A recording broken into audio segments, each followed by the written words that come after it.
Welcome to Murder Maven's True Crime Stories, where mystery meets creativity. We are two friends with a shared love for true crime and crafting, and in each episode, we'll take you on a chilling journey through a gripping true crime tale while we get crafty making cards. Whether you're tuning in to watch or just here for the story, we've got you covered. Just a heads up, some of the topics we discuss may be disturbing, so please listen with caution. Grab your favorite drink, settle in, and join us for an unforgettable blend of suspense and art.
Hello, hello. Welcome, everybody. This is Killer Cards, Episode 2.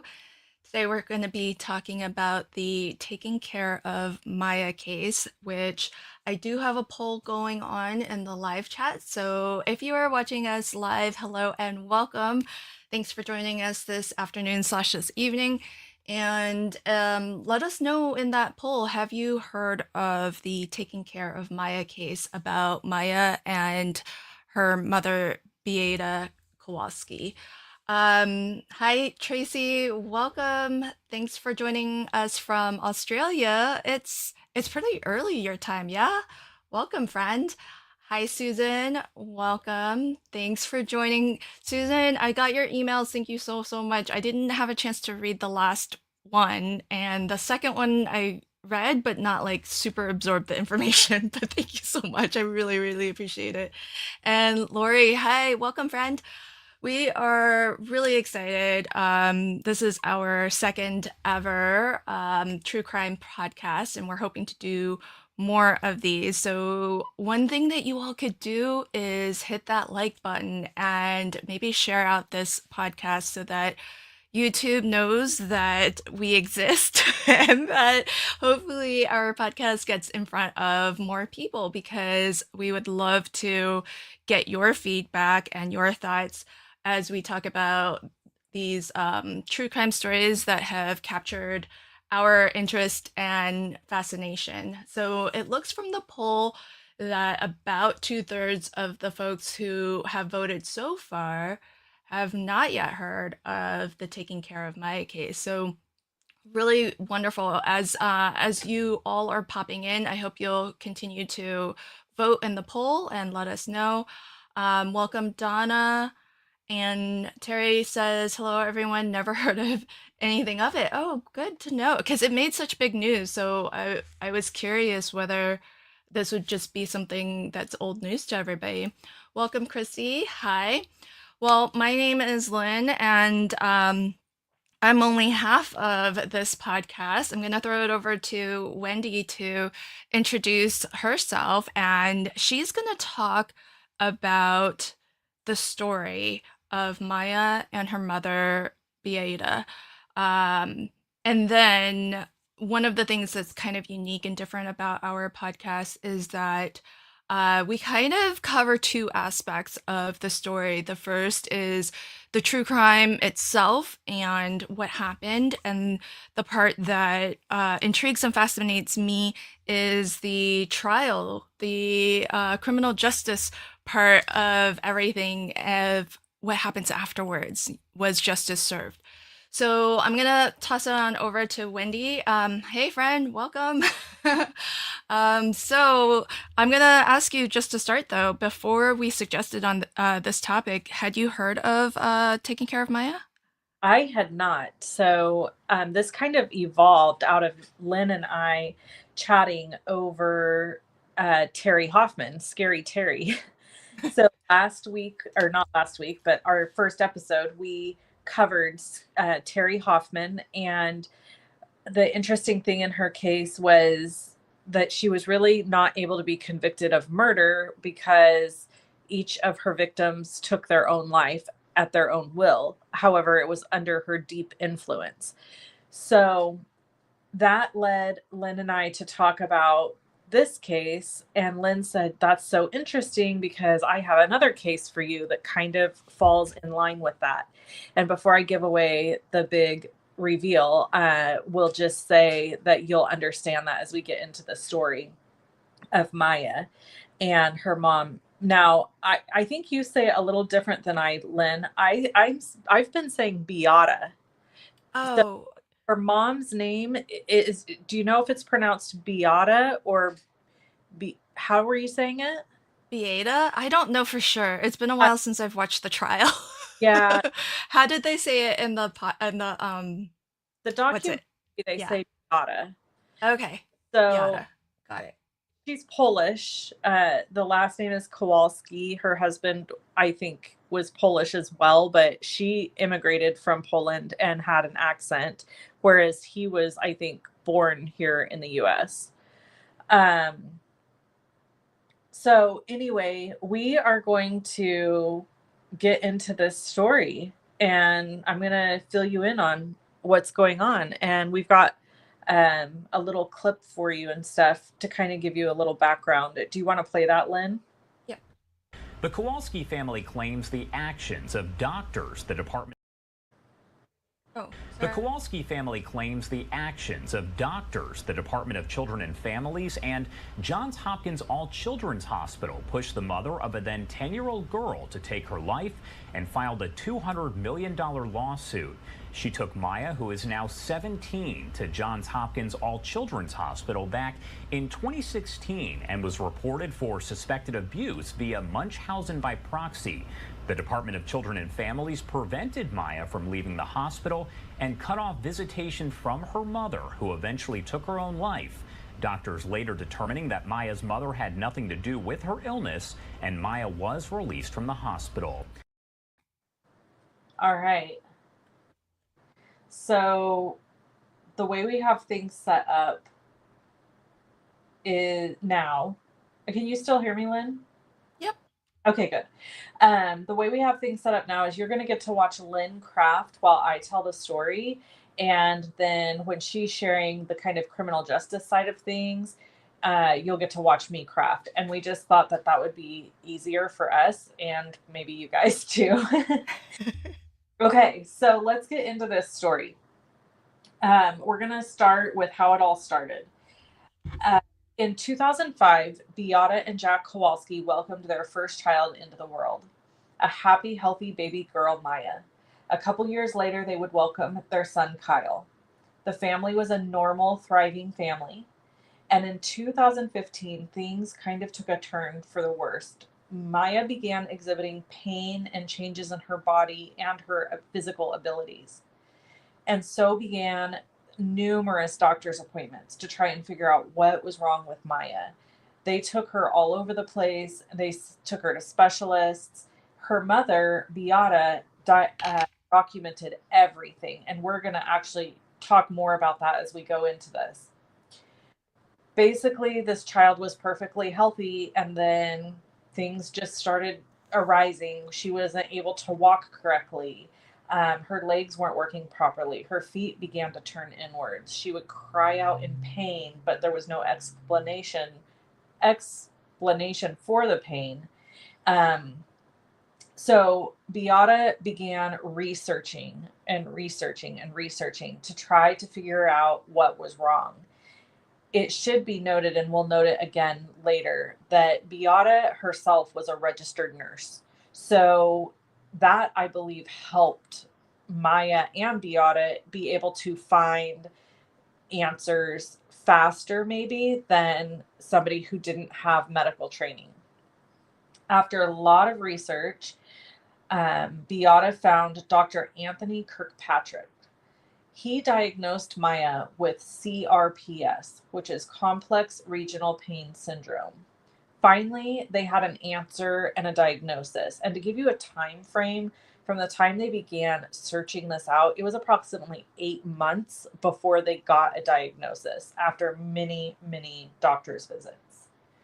So let me break it down a little bit for you, because to understand this case, you really have to um, understand the diagnoses.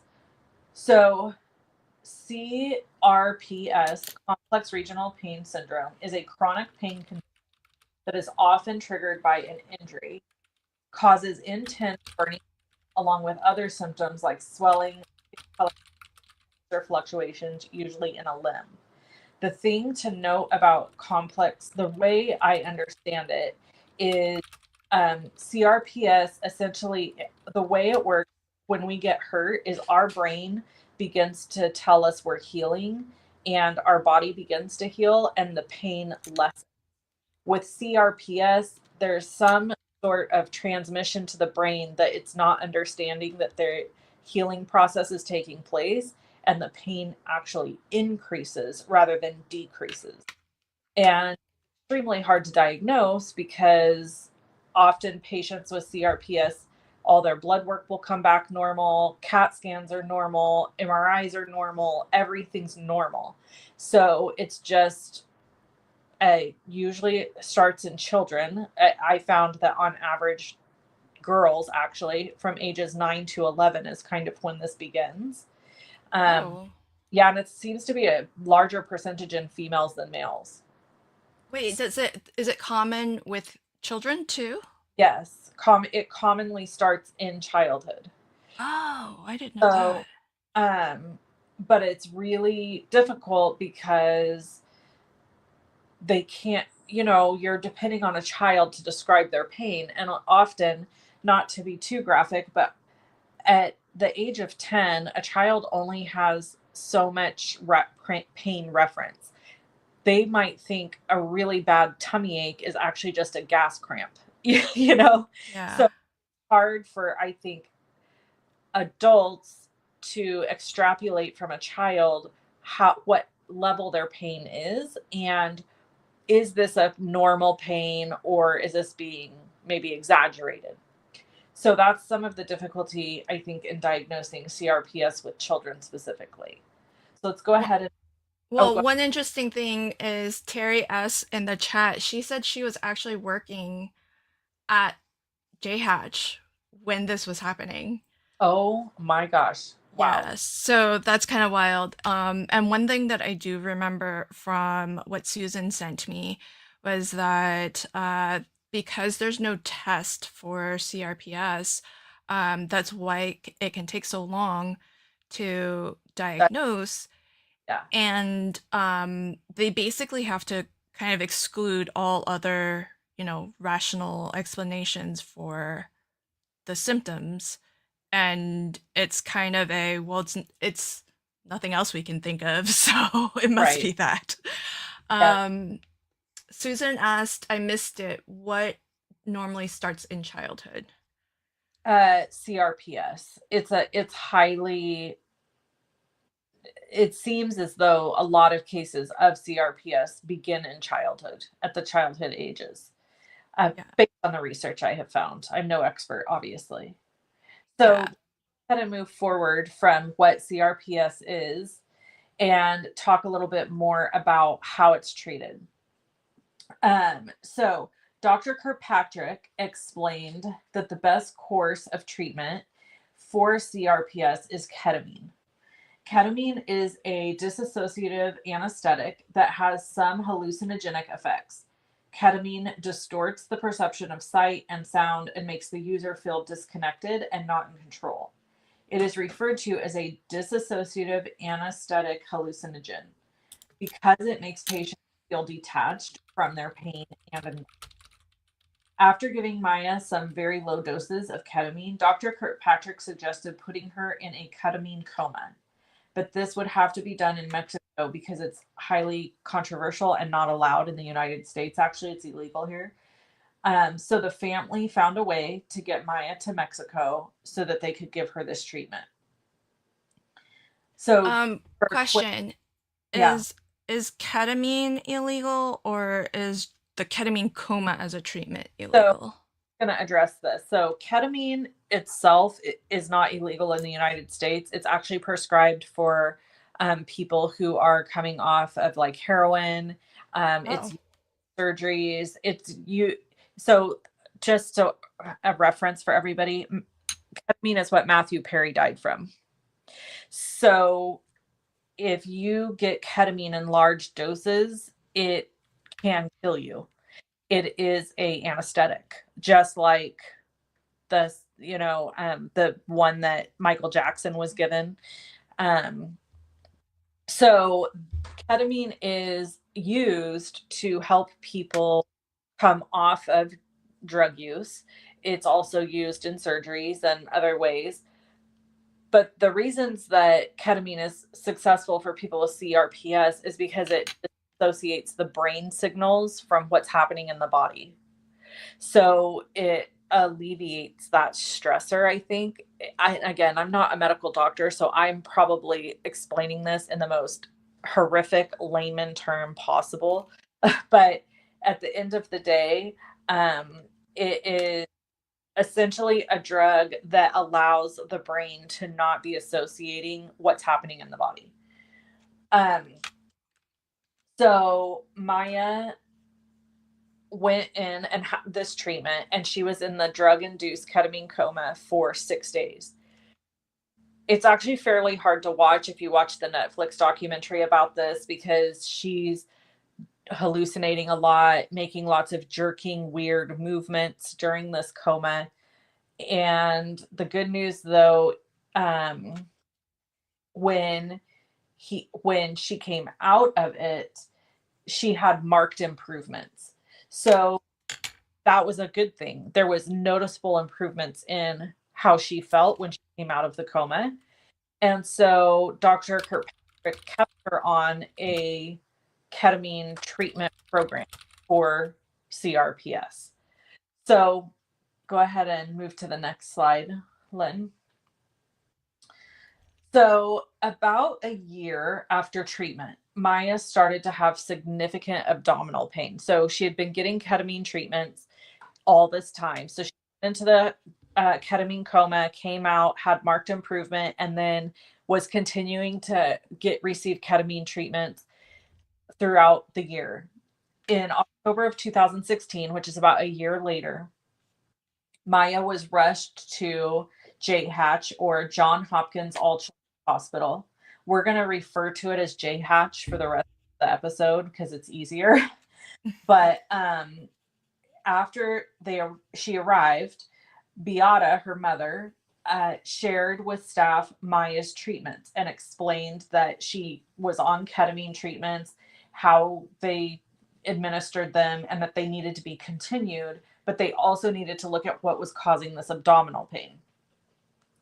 So right here, I just want to insert that, even though I didn't write this on the slide, that there was some suspicion immediately that the ketamine was causing the abdominal pain for Maya, because that is a side effect of ketamine. And the dosage in which they were giving Maya was pretty significant. It was not a very low dose. It was a fairly significant dose. So immediately they're thinking, well, she's having the stomach pain, and the doctors, she's having stomach pain because she's having too much ketamine.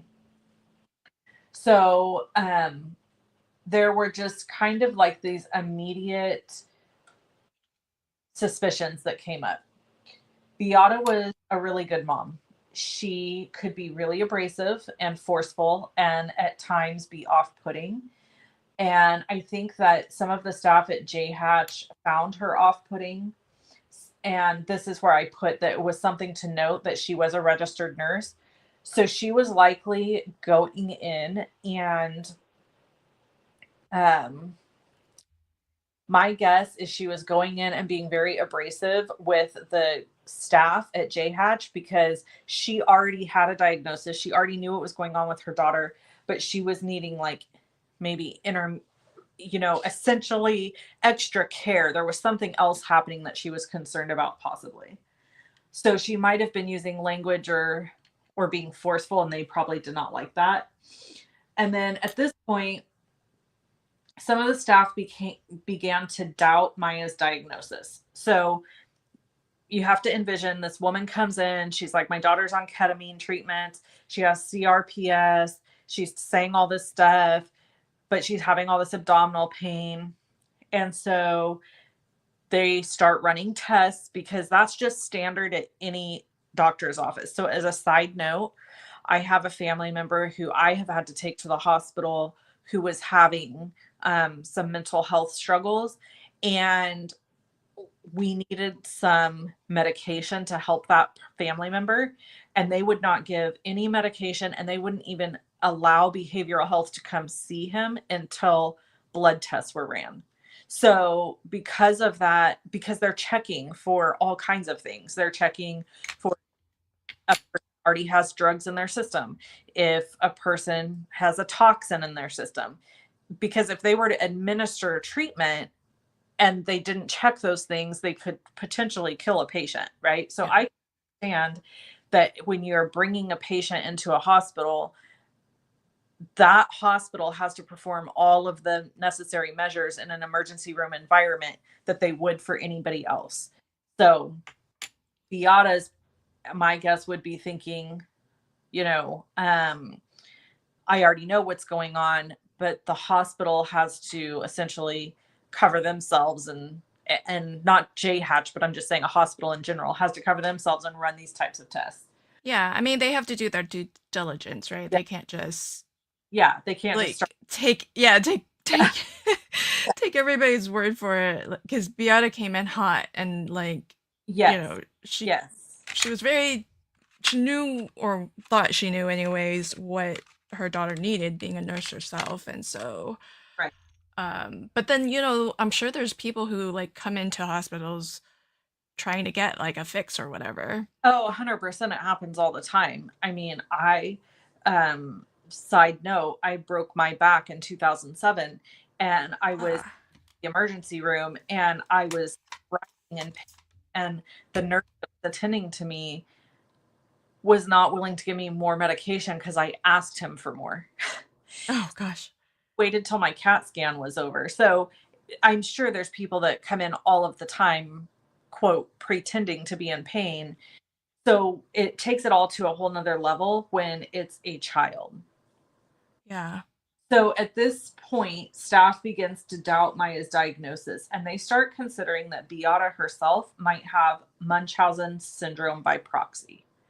So if we go to the next slide, we'll talk about that a little bit. So it's really to me, it's important to understand Munchausen's and CRPS case. So if you've never heard of Munchausen's syndrome by proxy, it's essentially a disorder that is imposed on another. So it was first named Munchausen syndrome by proxy in it is a mental health disorder in which a caregiver creates the appearance of a health problem in another person, typically their child, and sometimes it can be in an adult, falsely simulating an illness or health issue. And if you remember back to our first episode with Terry Hoffman, she actually did this to her husband that I can't remember which husband it was now. I think it was Don Hoffman, that he ended up saying he had cancer and all. He never did have cancer. That's a little bit different because it wasn't so much attention seeking for Terry. And with Munchausen's, they think that it's more about attention seeking for the person that's trying to create the false illness for the other person. So essentially the hospital begins to think that that's what's going on here, is that Beata has the problem and that her daughter Maya is perfectly healthy. There's nothing wrong with her, which I'm just going to make note of this really quick from a personal opinion piece on this. I don't know how you can have somebody come into a hospital that's legs are like her feet were like twisted in, kind of, is the best way I can describe it. And she would visibly shake. There's video of that. So I'm not sure how you could think that that is Munchausen's, because there was a physical change in Maya. Well, were they thinking that the mom was like creating that, like giving Po- her yeah, possibly some? by something. Yeah. So, Sally Smith is a doctor with J Hatch, or no, that's not true. She's with Suncoast, and they're brought in to investigate if there are signs of child abuse. So J Hatch essentially contracts with Suncoast Mhm. to bring in like the child abuse. That's a whole thing that Lynn's going to get into, because to me that's a big part of this case, and we'll talk about that later. So anyway, this doctor, Sally Smith, comes in and she does a diagnosis of Maya and decides that she is being abused and that Beata is her main abuser. And they essentially make Maya a ward of the state. She is no longer allowed to have visits from her parents. Her mother was finally, after some time, granted phone calls, but they were monitored by Sally or somebody else. And for 3 months, Maya is isolated from her family, essentially. Her father, Jack, was only allowed to visit her on rare occasions and only for 10 minutes at a time. And then he would be asked to basically leave. So this went on for 3 months. And a really important piece of this that I think is the catalyst for what happened is that there was a hearing, and Lynn will go more into this, but there was a hearing in which there was an opportunity for Beata and Maya to physically touch, and it was denied. So we're going to go to the next slide really quick here and give you a brief overview of what happens next. The absolute worst possible thing you can imagine is what happens. After this hearing, where denied an opportunity to hug her daughter, Maya, because they were going to this hearing for them to get custody back. Beata decided that the reason her daughter, this is what I think as a mother, that Beata decided that the reason her daughter was continuing to be kept in the hospital and not being given back from her to her family was because of Beata. It was Beata's fault. And Beata chooses to end her own life. Beata's brother was the one that found her in the garage. In fact, her husband, Jack, and her son had been home like pretty much all evening, is kind of what I gathered, and didn't realize, they thought she was in the bedroom. And in fact, she had been deceased and was in the garage. Um, I think her love for her child was so great that she ended her life so that Maya could be let out of custody. It was not long after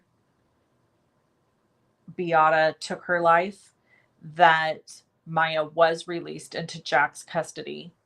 And the most aggravating and shocking thing of the entire case I found in the trial, that John Hopkins themselves had diagnosed her with CRPS. So they release her and give her back to Jack. It's just an appalling situation. And it kind of comes back to the whole Terry Hoffman thing too, of, did the hospital murder Beata? Not technically, but the incidences that were occurring and the stress and strain they were putting on her she would still be alive today if some other considerations were taken, possibly even if that judge would have allowed for that hug. Yeah. So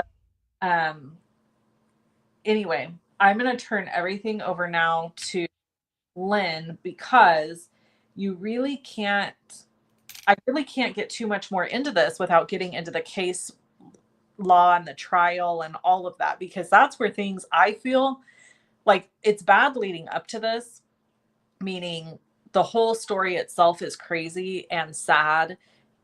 But when you get into the trial of this, it is shocking, some of the things that are found out. So I'm gonna hand it over to you, Lynn. I think that covers. Yeah. So, I think there was one thing we wanted to just recap in terms Oh, of the timeline. yeah. Let me do the timeline recap here. So 2015, October 2015, Maya's 9 years old. She's diagnosed with CRPS. The ketamine treatments lead to doing an induced ketamine coma. About a year later, Maya relapses, goes to JHatch. Parents are denied request to be and they had requested to just discharge her and transfer to another hospital. They denied it. It happened to be obviously 3 months in the hospital, so she missed Halloween, Thanksgiving, her 11th birthday, and Christmas with her parents. In January of 2017, there was a custody hearing, and Beata asked if she could hug Maya, and she was denied. On January 7th, Beata ended her own life.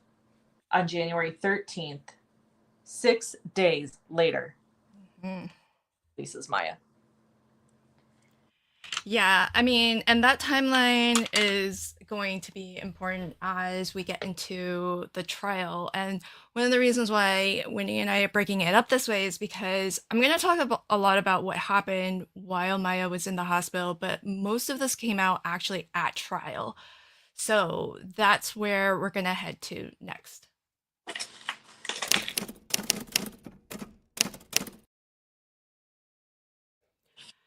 Okay, so we're gonna swap over here, and Wendy's gonna do some crafting, and I'm gonna do some talking. So, the trial, I watched it all live as it was happening, and by the way, these slides are available for you in the description box, as well as if you are interested in what Wendy and I are crafting with, we'll drop that into the description box as well. We're focusing our commentary on the live trial, but there were a lot of things that Maya was claiming, and this slide has a lot of stuff. I'm not going to read through everything, but what it boils down to is there were a lot of claims of false imprisonment, battery, which is kind of abuse essentially in the legal terminology. There were allegations of essentially what amounts to wrongful death charges. And as well, the family was essentially suing, for the loss of Beata, who's, their relationship with their mom for the two kids and wife for the husband, they've now been deprived of. And I didn't know, but that's actually something you can sue for. So, a lot of that, and of course, medical malpractice, infliction of emotional distress. So it ended up being a lot of charges. One of the legal documents that I read lists 19 of them. I don't know if you ever follow live trials and legal cases, lots of amendments happen, and a lot of times some charges get dropped. And so whether this ended up being the final set of what went to court, I'm not 100% sure on. But I want to lay the foundation of why this trial is so important in our society, and because it's really the first of its kind. And it's not that this is the first time it's likely happened, just the first time that a family had the resources, and really the grit to stick it out. And they had a lot of legal hurdles to overcome. So the first is that when any institution, there are some institutions that are required to report child abuse. In a hospital, doctors and schools and whatnot are what are called mandatory reporters, meaning if they have a suspicion of child abuse, it is their obligation to actually report it. So they did have an obligation to call in Child Protective Services and report their suspicions. And it's not to say that, they have to have solid proof or have witnessed it in any way, but if they suspect it, it only takes a suspicion. So the first legal hurdle is what's called Chapter 39 immunity. And this is basically to protect reporters of child abuse. Because imagine this, if you suspected child abuse, but you were wrong, if that could be held against you, then you're not likely to report. Yep. No one would ever report it. Exactly. Because you don't know, right? you don't know for sure anyways. I'm sure there are some cases where it's very obvious. Yeah. But, and so maybe, that's where somebody might feel a little bit more, confident. But, as it is, there's a lot of people who, may just prefer to mind their own business, right?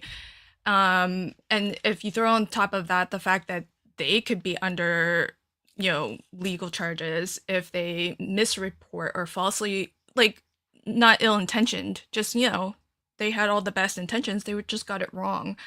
So Chapter 39 immunity basically says that you can't be held liable for reporting abuse if you suspect it. And that's a broad strokes. Wendy and I, we're not doctors and we're not lawyers. We just are fascinated about true crime. So so we're just offering the best information that we know and that we can find. So up to you to do your own research if you want to learn more. But that was the first legal hurdle, because from JHatch's perspective, all they did was their legal obligation, because they are obligated to report any suspicions of child abuse. And they felt like that's what they did. And so they felt, and with Chapter 39 immunity is that once Child Protective Services gets involved and there's a judge and there are court orders that mandate certain things be done, you can't be held liable if you're just following those court orders. And that's essentially what they were holding up as their defense. The second hurdle is kind of a big one too. This is another legal term. It's called an intervening cause. Basically what this means is that if I do something and there's an end result over here. So Beata, self unalives, and so that's the end result. And if something preceded that to cause her to take that action, can you really say that the thing that happened before is the cause? Because she is what would be the intervening, she took an intervening action. So in this case, Maya and her family are saying, well, this thing that JHatch did before her mom took this drastic final action to end her life, it was a result or culmination of a lot of actions that JHatch took preceding that. And it led to this outcome of Beata losing her life. Well, oftentimes in legal terms, if action A happens and then action B happens and then C is the result of that, well, A isn't really liable anymore because B happened. Right? And that happened a little bit nearer to the outcome C. So that was a big hurdle that they had to overcome, because how can you say that JHatch is responsible when Beata herself did the deed, Right. much like what we were talking about with Terry Lee Hoffman. Right. And the part of what Maya's team had to prove was this last point, which is uncontrollable impulse. A lot of times, this is in reference to criminal defense for folks who claim that it's essentially like the insanity plea, right? That they couldn't help to do this thing because cognizantly they just didn't know that it was the wrong thing to do, for example. So a lot of times that happens in insanity pleas, right? That the person just doesn't have the mental facility to actually realize the consequences of their action. And this doesn't really fall in that case. Beata was very competent. She's a good nurse. She was obviously keeping track of her daughter's medical records and everything. And so you really can't say that she has any sort of mental deficit, really, in the sense of criminal insanity, right? But what Maya's lawyers were arguing was, put it in this context. These days, cyberbullying is prevalent and can sometimes lead to folks who are the target of cyberbullying to do kind of the same thing Beata did, right? To harm themselves. Yep. And it's unfortunate and it's sad, and for the bullies, probably not what they were intending. I think it's important to note too, while we're talking about this, that actually that you might already cover this later, but I do want to just say that Beata was required to go to therapy for the Munchausen syndrome and be evaluated, and they determined that she did not have Munchausen's. Yeah. I think that's also. Yeah, I mean, there were a lot of things that were ignored, basically. And so everybody can come to their own conclusion as to, who's really liable. But legally speaking, this case was actually the first of its kind to actually go to trial, where a person commits suicide, basically, self on the lives, and they actually, the family is allowed to go to trial, because often these get dismissed by the judge before they even get presented in front of a jury. Yeah. So this was literally the first of its kind, and when they were sitting down to do like jury instructions and stuff, there was no precedent to go on in terms of how to instruct the jury about how they were to look at this and the things that they should consider when they try to come to a conclusion. So there are, these were big hurdles. So a little bit of the timeline. This all happened in 2015, 2016, I believe, when Maya was actually in the care of J Hatch, and they filed suit in 2018 against Johns Hopkins Hospital, Kathy Beatty, who was an employee at Johns Hopkins, Suncoast Center, which employed Dr. Sally Smith. So those are kind of the four major players in terms of who the Kowalski family felt were largely liable for Beata's passing. And they did try to settle this. There were a lot of settlement attempts, and I think mostly because, and this is not that the hospital reached out with settlement attempts, the Kowalski family was very willing to settle, but for probably a number that was, they never reached a settlement in the case of Hopkins, and that's why it went to trial. But they did actually reach a settlement with Sally Smith and Suncoast. So there was a lot of back and forth, but in November 2022, so they brought the suit in 2018. 4 years later, in 2022, Sally Smith and Suncoast settled for $2.5 million. So now they are removed as defendants in the trial ahead, leaving just Jay Hatch and Kathy Beatty, who was employed there at the time. And right on the cusp of the trial actually, about to be presented in front of the jury, Maya's legal team decided to actually drop the charge against Kathy Beatty. They did that for strategic reasons, not because they thought that she should be absolved of anything. But I think they just really wanted to keep the case crystal clear.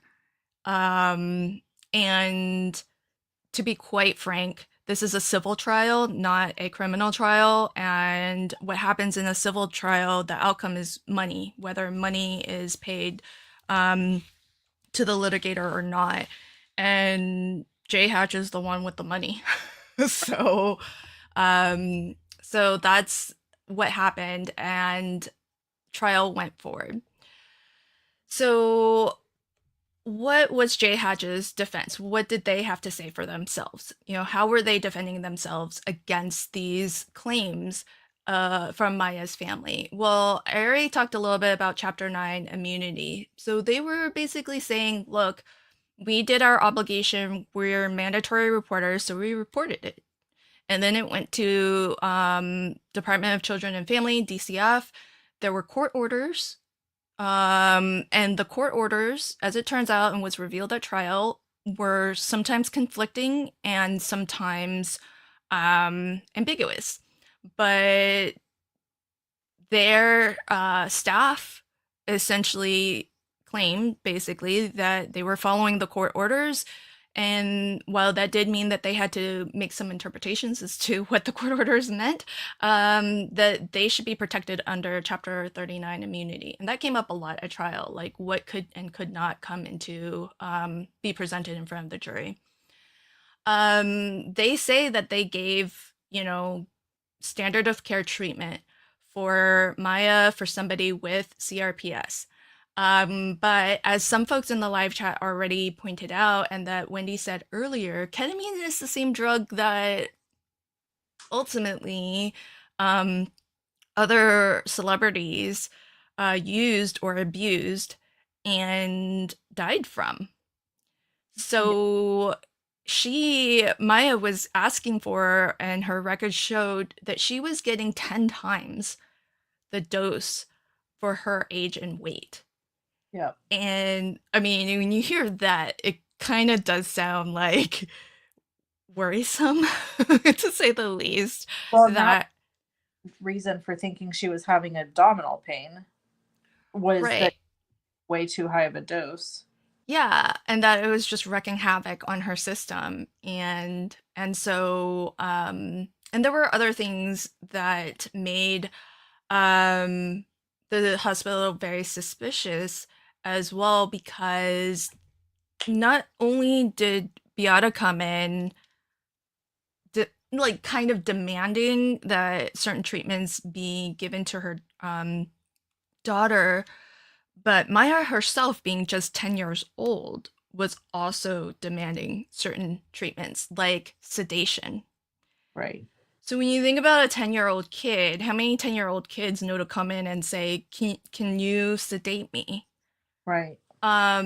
Now that might sound unusual, but for a child who'd been to like multiple doctors trying to diagnose what she had, and who was very familiar with being around doctors and hearing medical jargon, she it's a little bit different, right? If you're a kid who's in and out of hospitals a lot.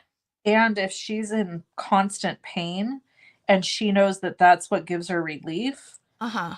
then yeah, I could totally see a 10-year-old being like, this is what you need to do so that I don't have to hurt.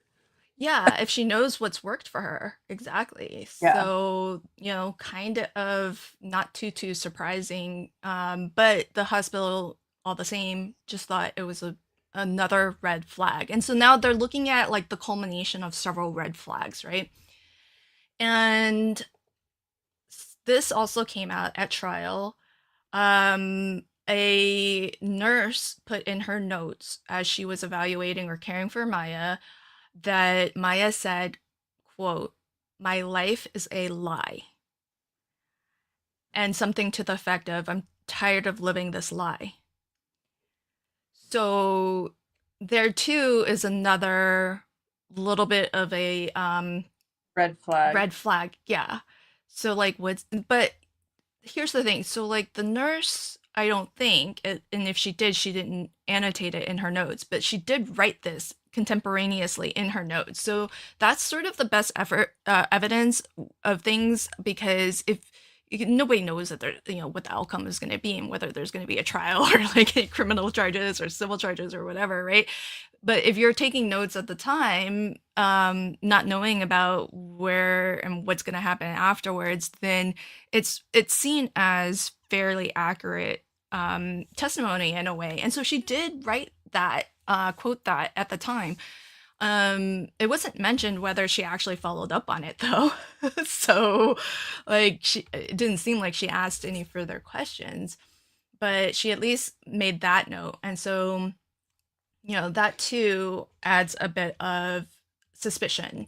And so the other big thing that, and this was mentioned too, they said that Maya was actually starting to improve. And that when she was outside the presence of her mom, she was one way. And when her mom was there, she was a different way.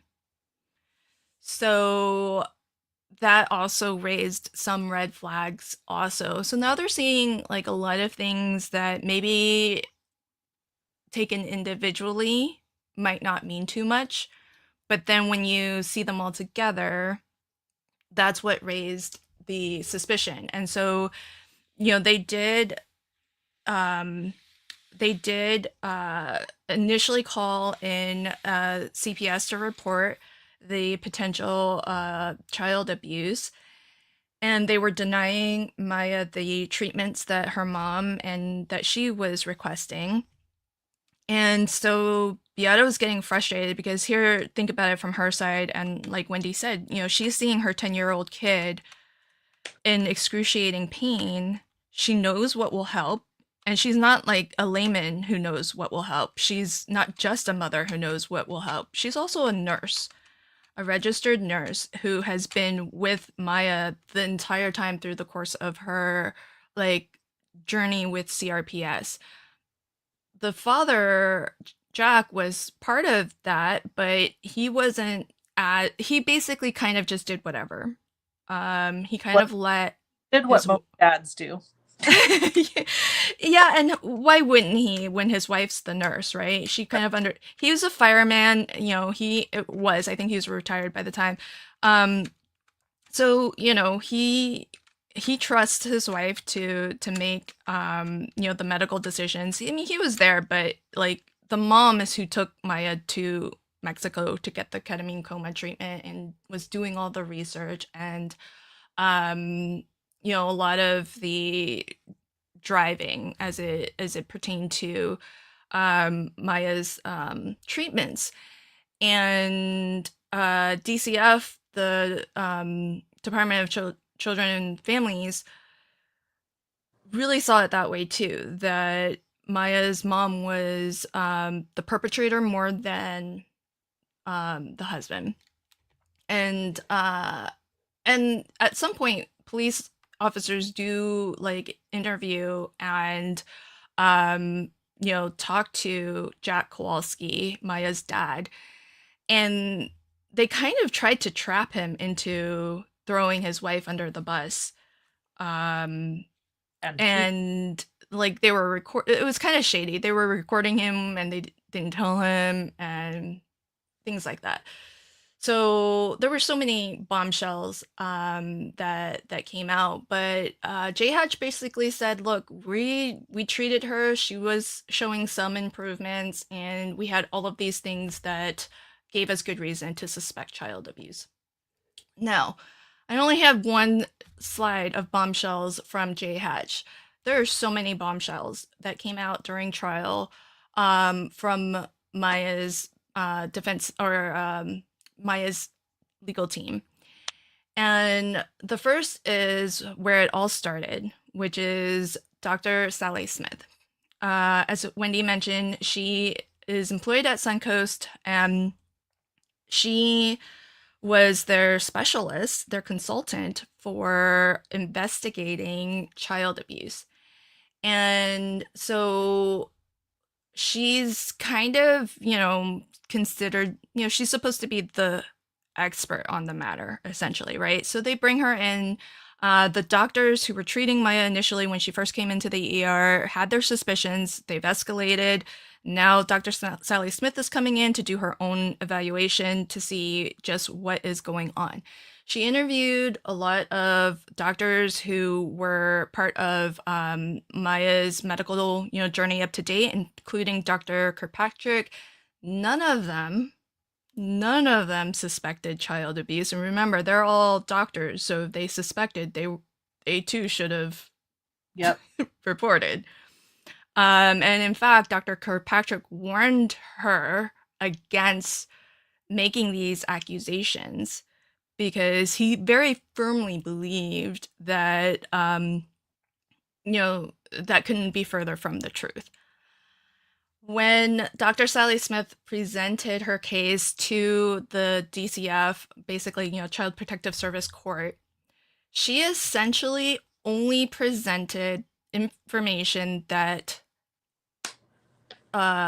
were what she thought evidence of child abuse, meaning even though she talked to a lot of other people who said no such thing was happening, and in their opinion, there was no child abuse, she didn't present that part of it. Now, she's supposed to be an investigator. She's supposed to be like a neutral investigator, meaning your job is to just present the truth as you believe it and to report, evidence of and evidence against. But that's not how she saw her job. She saw her job as more of a prosecutor, meaning whatever evidence I have of child abuse, I'm going to present that. And it's up to the family to defend themselves against it. So even though she had plenty of evidence to the contrary from all of the interviews that she was conducting of psychiatrists, because as part of the treatment for Maya, she had to go to, psychiatrists, PT, physical therapy, various doctors and whatnot. And Sally Smith did interview those people. None of them saw any bit of suspicion of child abuse, and yet none of that was presented from her, anyways, in front of the judge who was ruling on, whether or not the family should still have care and custody of Maya. And so, that's a rather one-sided. A lot of people would argue that that's not how her job should be performed. And it came out when the Taking Care of Maya Netflix documentary came out, and she was named and everything. There have been other cases of where she was the person who was, quote, investigating, where she got it wrong. And similarly to Maya, the children were taken away from their families, and parents were imprisoned even. Oh. Only to, eventually be proven that no such wrongdoing was happening. So the defense, the Maya's legal team, not the defense, but the not the prosecution either, because that's I think the term in a criminal trial. But Maya's lawyers actually played a lot of depositions from Sally Smith, because she admitted to a lot of this under deposition, which is not in front of it. Depositions are taken before you actually go to trial.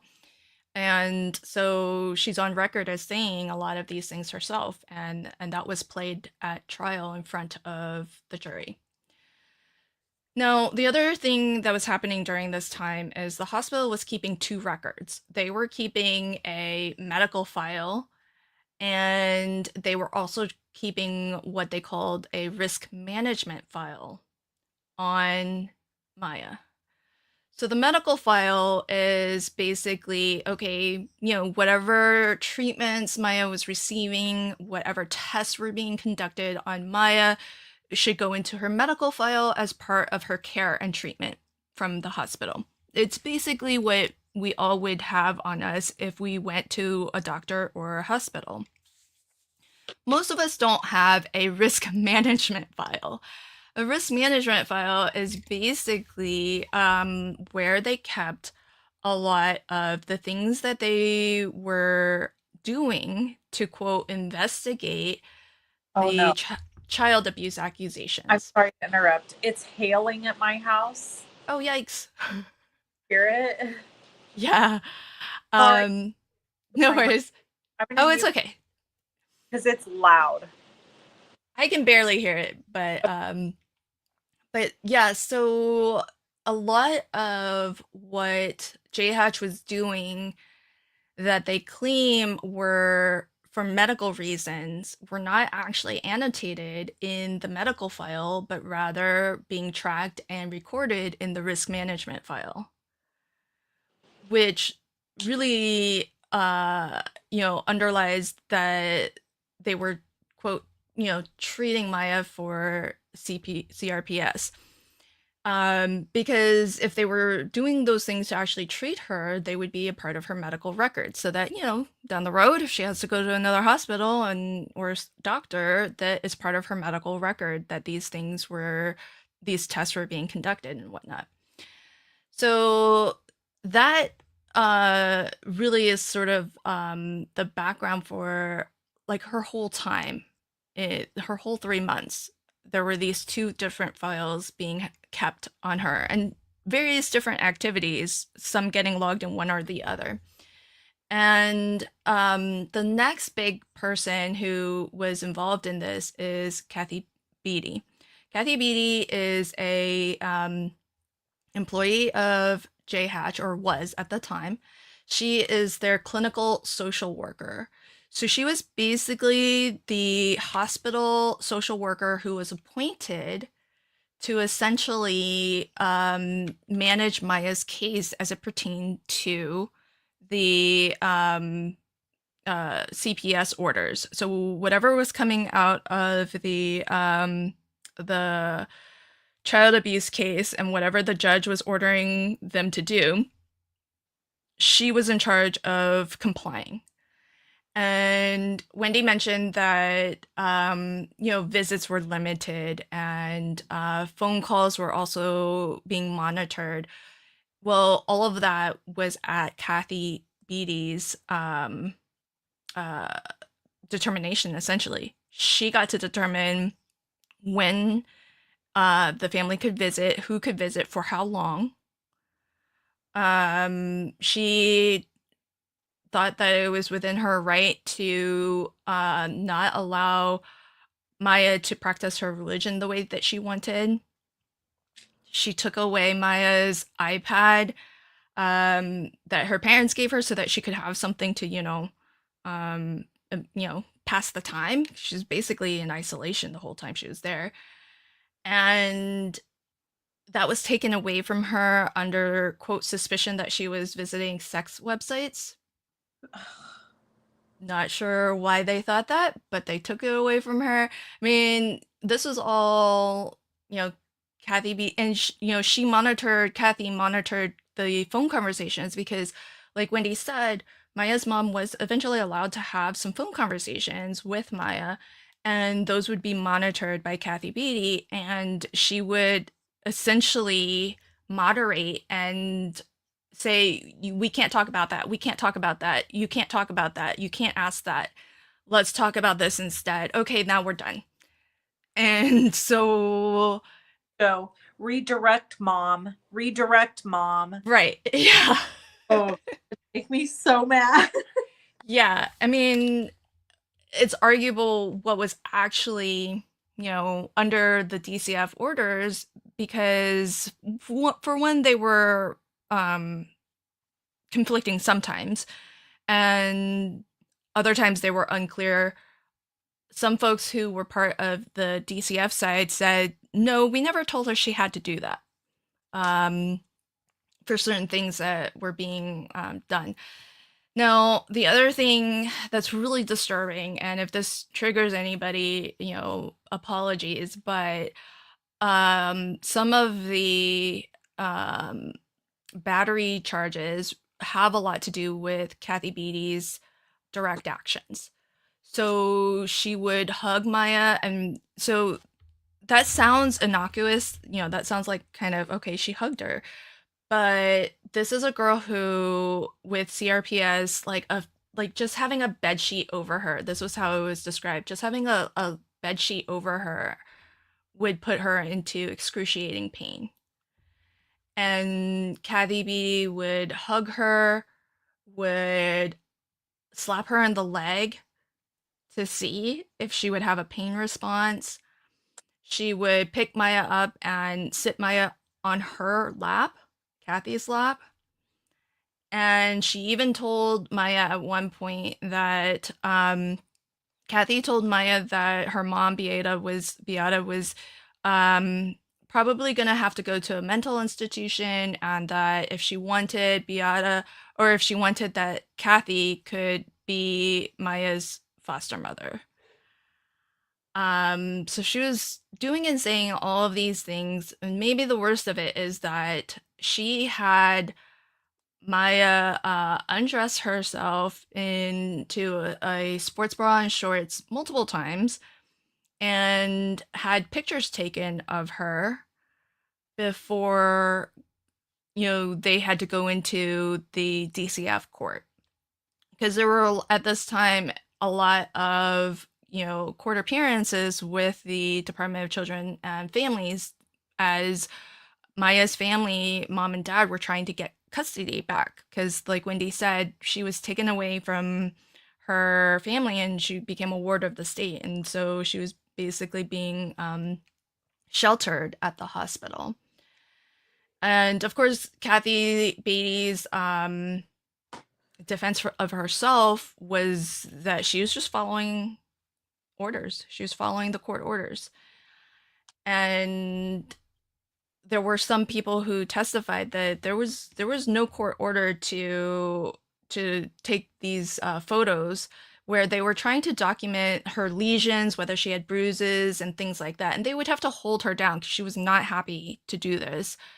And if they were trying to document these lesions, which can be a symptom of CRPS, as a part of the treatment to see the progression of symptoms and whatnot, well, all of those photos, none of them were in the medical file. They were all in the risk management file.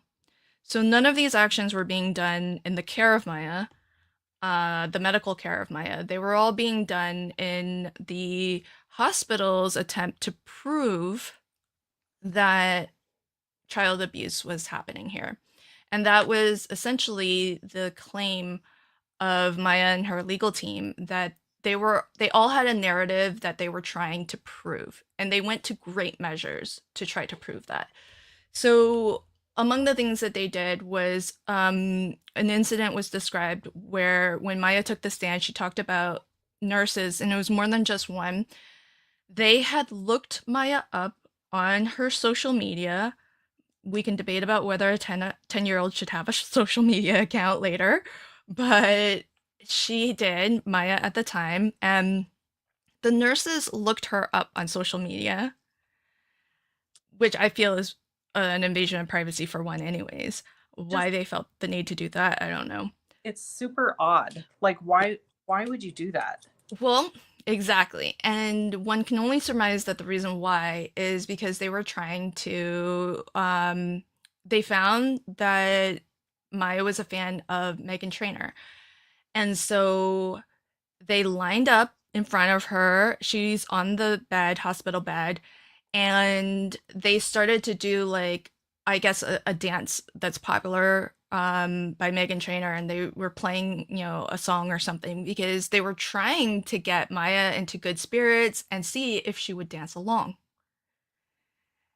thus proving that she was not in the pain that she claimed to be in. Maya couldn't. And because, she was in severe amount of pain, she couldn't move and do the things that they were trying to essentially trick her into doing. And so the nurses got fed up and just stormed out. The next incident of the hospital trying to trick Maya or catch her in this, lie as they were trying to prove was they told her that they needed to put her into a different room and do an EEG. And they put her into a room for something like 48 hours or so under observation that was recorded. Maya was not told this was being recorded. Maya's parents, I mean, they're still her parents. They still have rights as her parents. Were not told or asked permission to do this. And they what she had to endure during those 48 hours was just heartbreaking. They put her commode like just out of reach so that if she needed to go to the restroom, she would have to get out of bed and walk to it.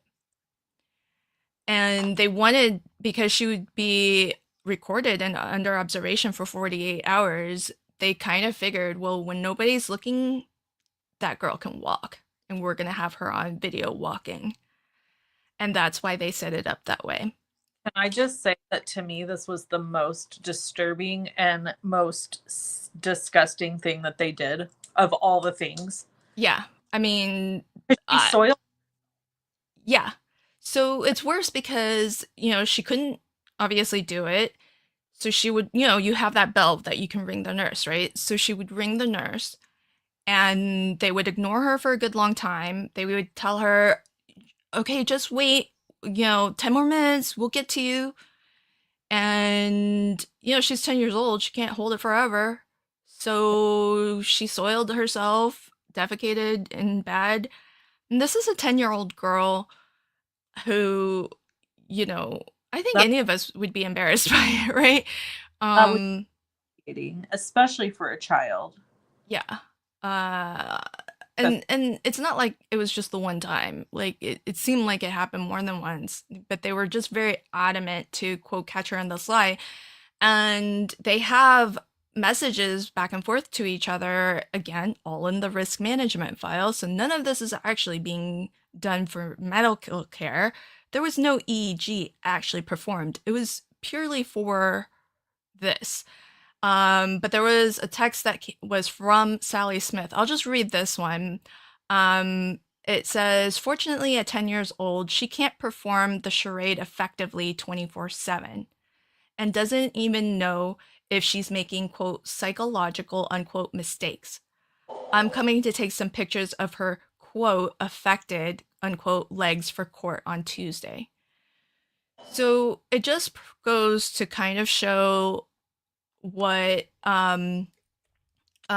Maya's team was saying, which was that the hospital had a narrative that they were trying to find evidence of, and they were going to go to whatever lengths and extremes to find evidence, regardless of whether any of the facts were really leading them to those conclusions. I mean, they had the conclusions, they were just looking for anything to help,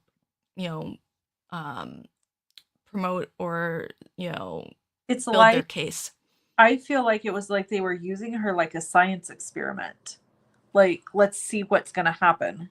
It's really disgusting. It really is. And I think part of it is mix of, from their side, somebody coming in, somebody meaning Beata, telling you how to do your job, being, what they perceive to be abrasive, but really that might just be a cultural difference of, maybe Polish people are just more direct. Well, I think in general, people, I have friends who are European. They are just more direct. I mean, Yeah. just that is a Well, and she's a nurse, so she kind of, I think nurses do tend to be like a little bit direct because they kind of have to, like when they're trying to, give patient care and they're talking to other legal or medical professionals, I'm sure they're more direct about things, right? right. And it's a urgent situation. She doesn't have time for like idle chit chat. Her daughter is in extreme pain. So there was a lot of back and forth messages, texts between the doctors, the nurses that illustrated their dislike for Beata and their skepticism of Maya. And, they tried all of these different ways to catch her in what they thought was a lie. Now, one of the things that came out at trial was that Maya has a memory that didn't kind of surface until, she had to revisit this. There was a doctor who came in her room, a male doctor, who told her, he came in, he told her to take her pants, including her underpants, off, and said that he needs to take a peek. He looked at her a long time, and then left and said thank you. I didn't even know about that part. Yeah. So fast forward, she will or did actually file criminal charges after this trial ended. Good. But yeah, I mean the plaintiffs, her lawyers did bring this up at trial. They're like, we're not adding it to this case, but we've just discovered this and we're only saying this now because we needed some time to like corroborate it, because this came out as Maya has been having to have, kind of ongoing psychological therapy, to talk about these abuses and everything. And what they wanted to have the time to do was to see if there was any corroborating contemporaneous evidence to identify who it was. And I think they did kind of narrow it in. And also at the time or shortly after it happened, Maya did tell somebody, and that helps your case too. When you are the victim of abuse, if in the moment, contemporaneous to the, to the abuse, you tell somebody or you report it, it helps your case quite a lot. And as Wendy said, her mom, Beata, was really good at taking notes, recording everything. And that did help this case tremendously because she was taking such good notes of, everything that the court was doing that she knew of, because a lot of this was happening without either parents being told about it. And so more bombshells continue. Now, JHatch kind of had a self-own with their own expert. So all this time, they had been claiming that everything is above board. They were providing good quality of care, medical care. They were following high standards and protocol for treating CRPS. Because remember, one of the claims is fraudulent billing. Because all this time that they don't believe that Maya has CRPS, that they were billing her insurance for CRPS treatments. And they're doing all this shady stuff that is not part of her medical file. It's part of this risk management stuff, and claiming it to be CRPS treatment. But they're also claiming that she's faking CRPS. So that's a contradiction. Right. But they bring on this expert, and the expert says, yeah, J Hatch is great.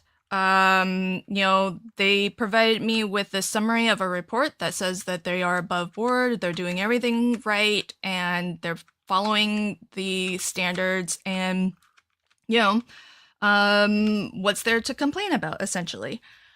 Well, that opened the door to Maya's legal team to actually bring in evidence to the contrary. Had this is a self-own, because had J Hedge not brought that expert up onto the stand, none of what I'm about to describe would have come up. Wouldn't have been admissible, right? Right. Because you can't just bring up stuff that's not related to anything, even if you think it's related. So, as it turns out, the hospital, J Hatch, was under what's called immediate jeopardy, IJ, which means they were under immediate jeopardy of losing accreditation and license to be a hospital. Holy crap. Yes. So, what the? Yes. So they had a lot of what stemmed as their heart institute had a lot of high incidence of failures, and that triggered an investigation in 2018. And part of that investigation was to look back 3 years to study what was happening at J Hatch. Now, you say 3 years, that includes the time that Maya was sheltered at the hospital. So there was a joint commission report, and hospitals only get put into immediate jeopardy if it's a systemic failure, meaning even though there were a lot of incidents that came out of the Heart Institute specifically, you only get into immediate jeopardy of like losing your status of being a hospital if the problems are broad, widespread, and systemic. Now, recall I gave you a long list of claims that Maya's team were alleging, and among them were systemic practices and bad hiring. And so the hospital had to they had to put in a plan of corrective actions. And that meant that a lot of people lost their jobs and whatnot. But all of this was happening at a time when, in part, Maya was actually, if there are systemic failures, it's not like it's, 1 year there and the next year not, right? It's usually like pretty deep and long lasting, and the change to actually come out of that takes a while. Right. I would submit years. Yeah, for sure. And so the expert on that J Hatch put on the stand, and they didn't have to do this, they just wanted to prove that they were doing everything above board and they were giving her like the best standard of care, because John Hopkins usually pretty known for good care. And just for history, it's John Hopkins All Children's because the hospital was originally All Children's Hospital, and then John Hopkins took them over. So there might have been some turnover or whatever. There might have been some transition as they were trying to. So not all of this is like John Hopkins, but it certainly does tarnish their name. Yeah. But yeah, so they were in jeopardy of losing their license as a hospital, and if that were to happen, they essentially wouldn't be able to take patients, because the finding was that patient care and safety was at risk. When you go to a hospital, that's like the exact opposite of what you want out of your hospital. And then on top of that, there were reports that the management at Hopkins really discouraged reporting of misconduct from peers and whatnot.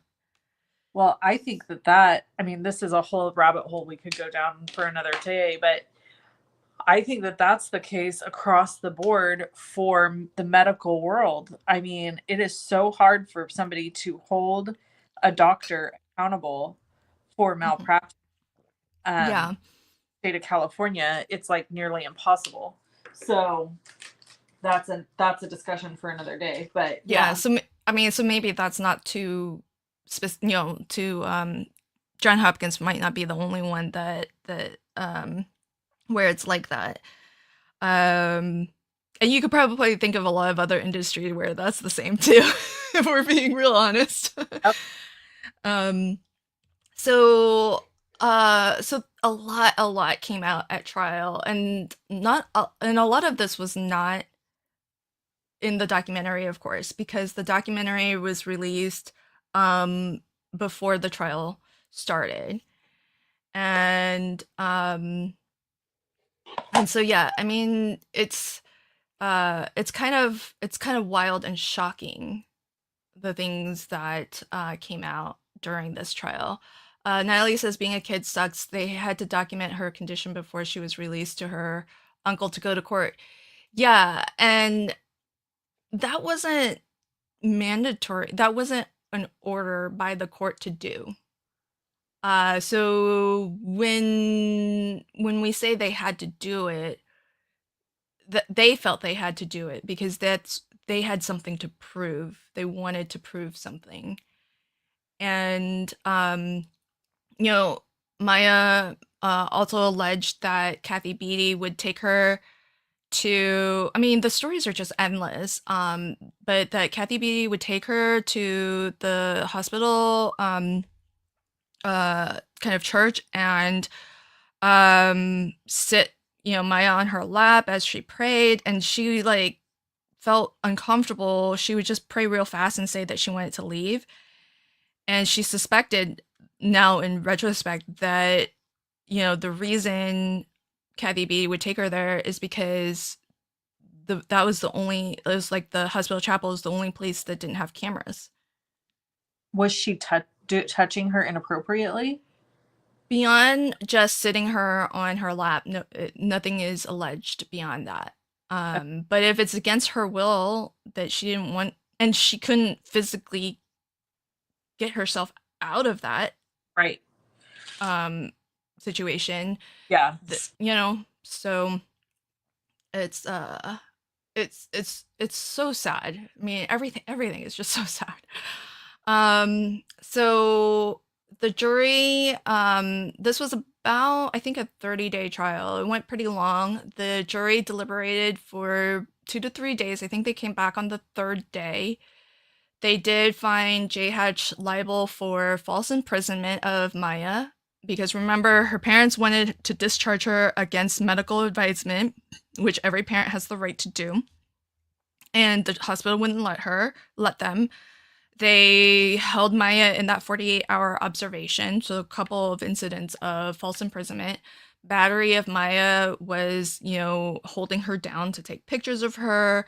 Kathy B would, had slapped her, I think, on the lap or leg or something to see if there was a pain response.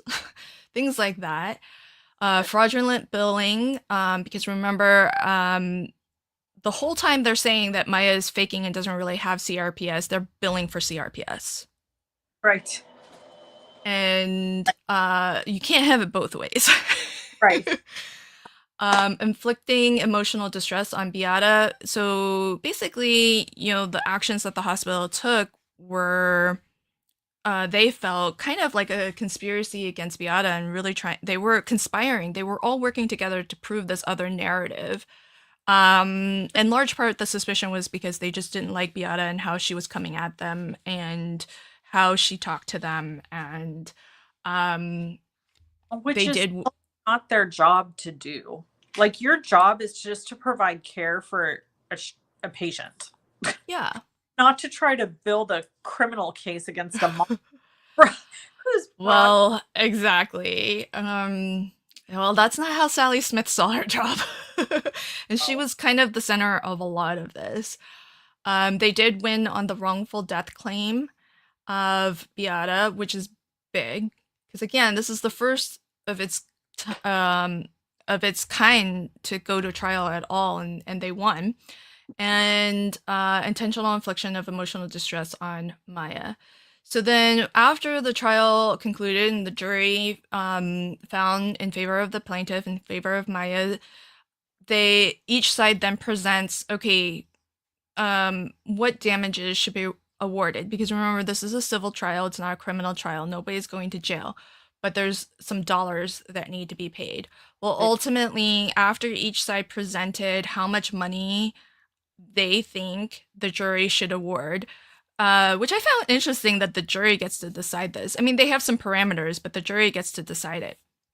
Ultimately, Maya was awarded by the jury $261 million as a combination of compensatory and punitive damages. And so in a civil trial, compensatory damages are damages, monies to compensate you for your losses, for what you've had to either lose or pay, to kind of reimburse you for things. And punitive money is meant to punish the perpetrator so that they don't do it again. Yep. And so it's a combination of those two. And the way that it broke down was the Maya's lawyers were asking for $55 million in punitive damages, which I think was capped. So normally you see like super outrageous like punitive damages because people want the hospital to like learn a lesson. But I think there was a limit on it. I can't remember, but $55 million was what the Maya's lawyers were asking for. The jury awarded $50 million. The judge did take down some of these values, so he remitted or lowered the damages, punitive damages, to 24. Compensatory damages, Maya was asking for 165. Maya and her family, because it was her brother and her dad as well. They were asking for 165. The jury came to 211 million, and the judge remitted it down to 189.5. And so you can see the totals below there. This is one of the largest judgments kind of ever. And certainly in Florida, but even nationwide. Now, you might be thinking, great, Maya's got at least, her mom, is not, nobody can bring her mom back, but at least she has this money. Her future is more than set, and she's, in good shape. And same for, her, because really they're claiming a lot of what went into the valuation for the compensatory damages was Maya's ongoing medical care, because, a lot of what she endured during the 3 months she was sheltered at JHatch probably had long-lasting, not just psychological effects on her, but physical effects for her CRPS as well. And so she's going to need lifetime care, essentially, of, one level or another on both of those fronts. And so, you might think that's great that she got that and she now doesn't have to worry about that, but has that been paid to her? Nope. So interest is accruing at $60 a day, or $60,000 a day. Dang. And JHatch hasn't paid this because guess what? They are appealing it. Oh my God. So rather than just, and maybe I think if they were actually told, go talk and see if you can settle this, and even though the judgment did come in and those were the monies, I think if Maya's side was still willing to settle for something less, they had the ability to go have that mediation and come to a new number if that would be possible. That was not possible. They had a mediation meeting and everybody everybody said it was pretty much pointless. And so where's everybody at now? Well, Kathy Beattie, by the time the trial started, she was already no longer employed by JHatch. And just FYI, folks, I didn't say this earlier, but Kathy Beattie was also originally employed by Suncoast, Oh, the same company that employed Sally Smith. boy. So also, FYI, Kathy Beattie had a lawsuit while she was employed at Suncoast, where it was alleged that she held down a minor child. Sounding familiar? And that lawsuit settled for $2.5 million by Suncoast. My gosh. Sound familiar? Has Suncoast paid out? Yeah. to So the- when the Suncoast, they settled, so they paid. And that's an agreement to actually pay and call it good. Because that's an admission of, something, right? If they're willing, you could argue that it's not an admission of anything, but they at least admitted to that being a fair figure for monetary compensation for their part in this. Smart on them, because then nothing got dredged out. Like the other stuff about Kathy B that I found was just because, as a result of her name and her being put on the stand in this whole trial and stuff, other people came forward and there are other reports and articles written up about it. And so it came out that, yeah, she was employed at Suncoast before JHatch employed her. Great background research, JHatch. And, she had these allegations very similar against her that were settled to the tune of $2.5 million. Jeez. And so we saw that all happening again with Sally Smith. And, they settled with her with the family for $2.5 million as well. So JHatch is appealing. I watched their opening statements, and they're basically doubling down. They're sticking to their story. They're saying the jury, first off, none of this should have come into court because of Chapter 39 immunity. They're still, kind of just playing by that same tune of, look, we did our job. We were our mandatory reporters and we reported. DCF told us to do things. Maybe there's some, interpretation, but we were acting under orders and our best understanding of those orders from court. And so they are appealing it. And while this is under appeal, they're not paying, and they're accruing $60,000 a day in interest. And if they lose the appeal, they're going to have to pay a big whopper of money. But meanwhile, Maya's not getting any of that money that the jury awarded her. Now, what's even more sad, though, is a little bit about Maya's lawyers. So her legal team was led by Greg Anderson, and he and his family sacrificed a lot to take Maya's case, because very few lawyers would, because as I mentioned, this was kind of a loser of a case. Nobody would bring such a case to trial.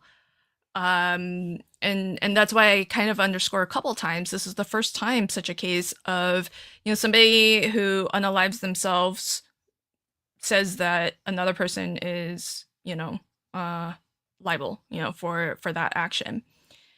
And so at great sacrifice and expense to himself, he took this case, because it's not like, Maya's family was doing okay, but it's not like a big case like this against a huge hospital with like a deep bench of lawyers. Right. It's costly. He at one point had to sell his house and start selling his own personal property because it's his law firm, his and his wife. Oh my gosh. And so he's doing this at, huge sacrifice. And he's got an ace lawyer by his side, Nick Whitney. And it's been reported, because these were legal filings and lots of lawyers doing commentary on YouTube, because I don't have I'm not registered to go and buy these legal documents because it's public record, but you kind of have to pay to get them. And so a lot of this information I've gotten either from other people doing that and posting it, or lawyers who are doing it, and because they have channels that are sponsored and whatnot, Right. they can afford it. But her own lawyers, are at war with each other. Oh no. Yeah. So they did like the unbelievable. They did what nobody thought they could do, and they did it very well. And they were very strategic. Not to say it was like they ran a perfect case or anything, but they got a lot out of J Hatch, all these bombshells, and it was a well put together case, and they won, no less, right? But what's been claimed afterwards is that there were some billing discrepancies of getting paid. So Nick, I think some of the documents that went into these motions has claimed that he asked to see, kind of the billing of and where the money, I guess, from that 2.5 million settlement, where that all went, because maybe he's looking to get paid. Because this whole time, like, they're not really getting paid. Right. They might have gotten paid some by the family initially, but this was like 5 years in the making, like this trial, right? And so, through a lot of maybe misunderstandings and whatnot, he said something that the Andersons, husband and wife,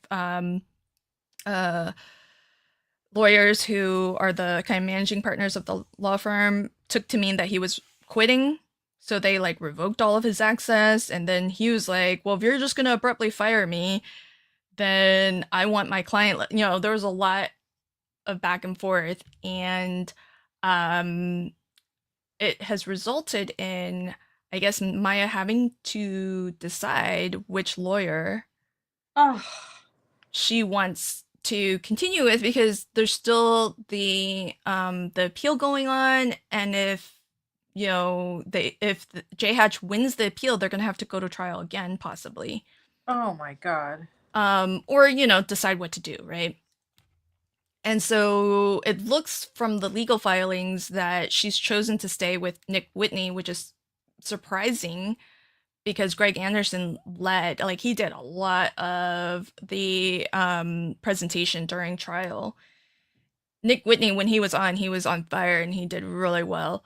So he's he's not like a junior lawyer or anything, but it is said that this was like his second time ever trying a jury case. Wow. So Greg was definitely, handling the load of the trial. So it is kind of sad that I mean, they're still going to owe him when they if they get a settlement. Yeah, so in theory, there's going to be a payout. One would hope. Who knows what's going to happen, because J Hatch has basically dug their heels in. They're not letting go of the fact that they think they were perfectly within their right to treat Maya like crap. Yeah. So that's how they describe patient care. I guess that J Hatch is.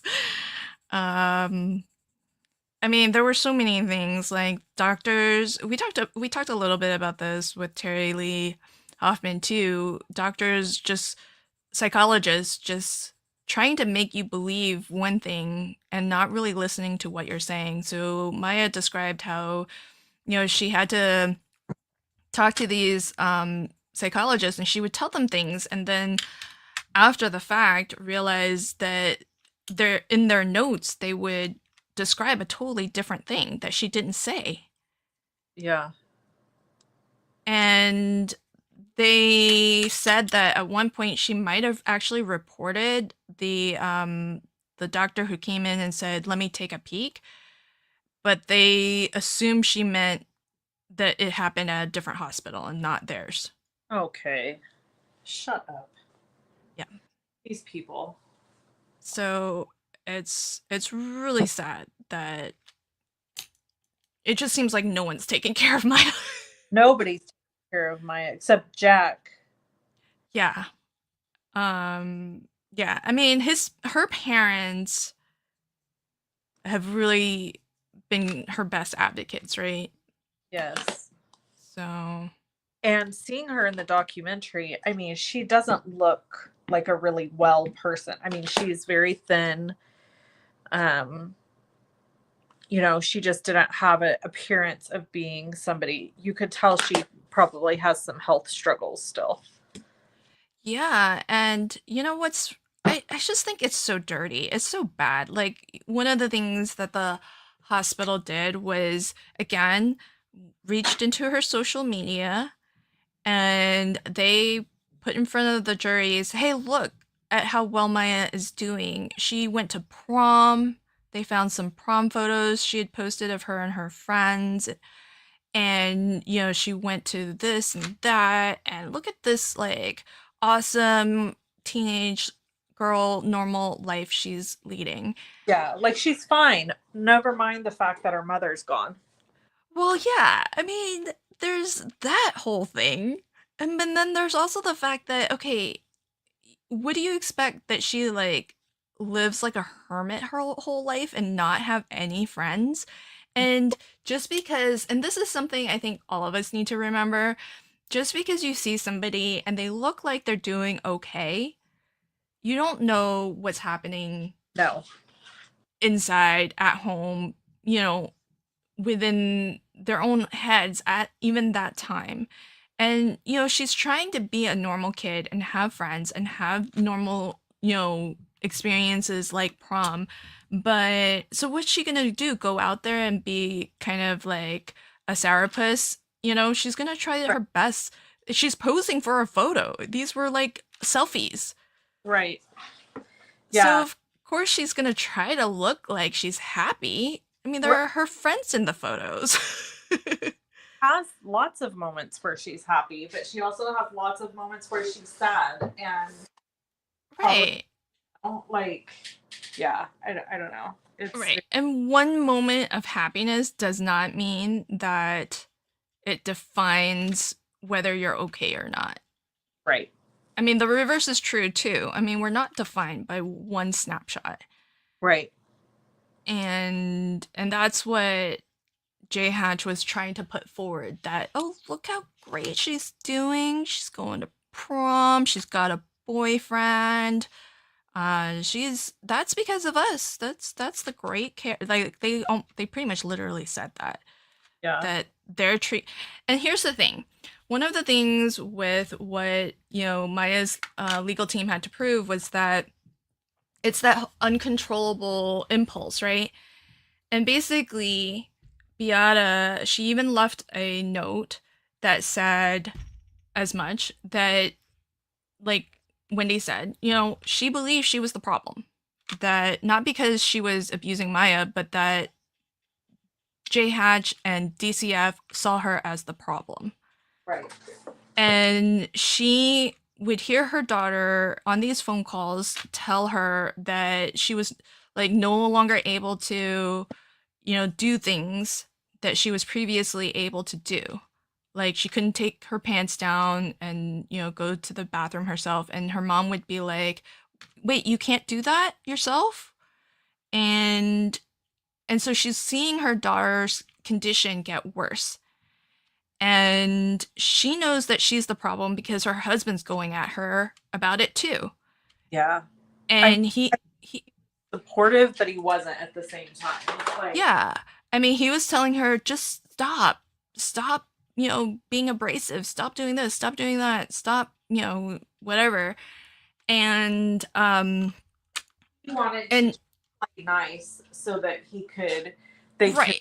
Yeah. So yeah. And he was like, no, these things are wrong and they need to stop doing this. And it's a hard one to say what she should have done, right? Because unless you've walked a mile in her shoes. Right. I Well, and the thing is that's kind of his personality. It seems also is that he's very like, okay, we just need to go with the flow, like just yes, like, which you like, which makes sense because usually I am the type A in my family, my household, and my husband's the type B. My husband's the go with the flow guy, and I am the what's our plan girl. right, Like, you yeah, know, so I mean, that's those type of personalities are generally attracted to one another because God has a sense of humor, I guess. So, well, you need that balance too, right? I right, mean, need the balance. you can't have two type A people. Oh Lord, no.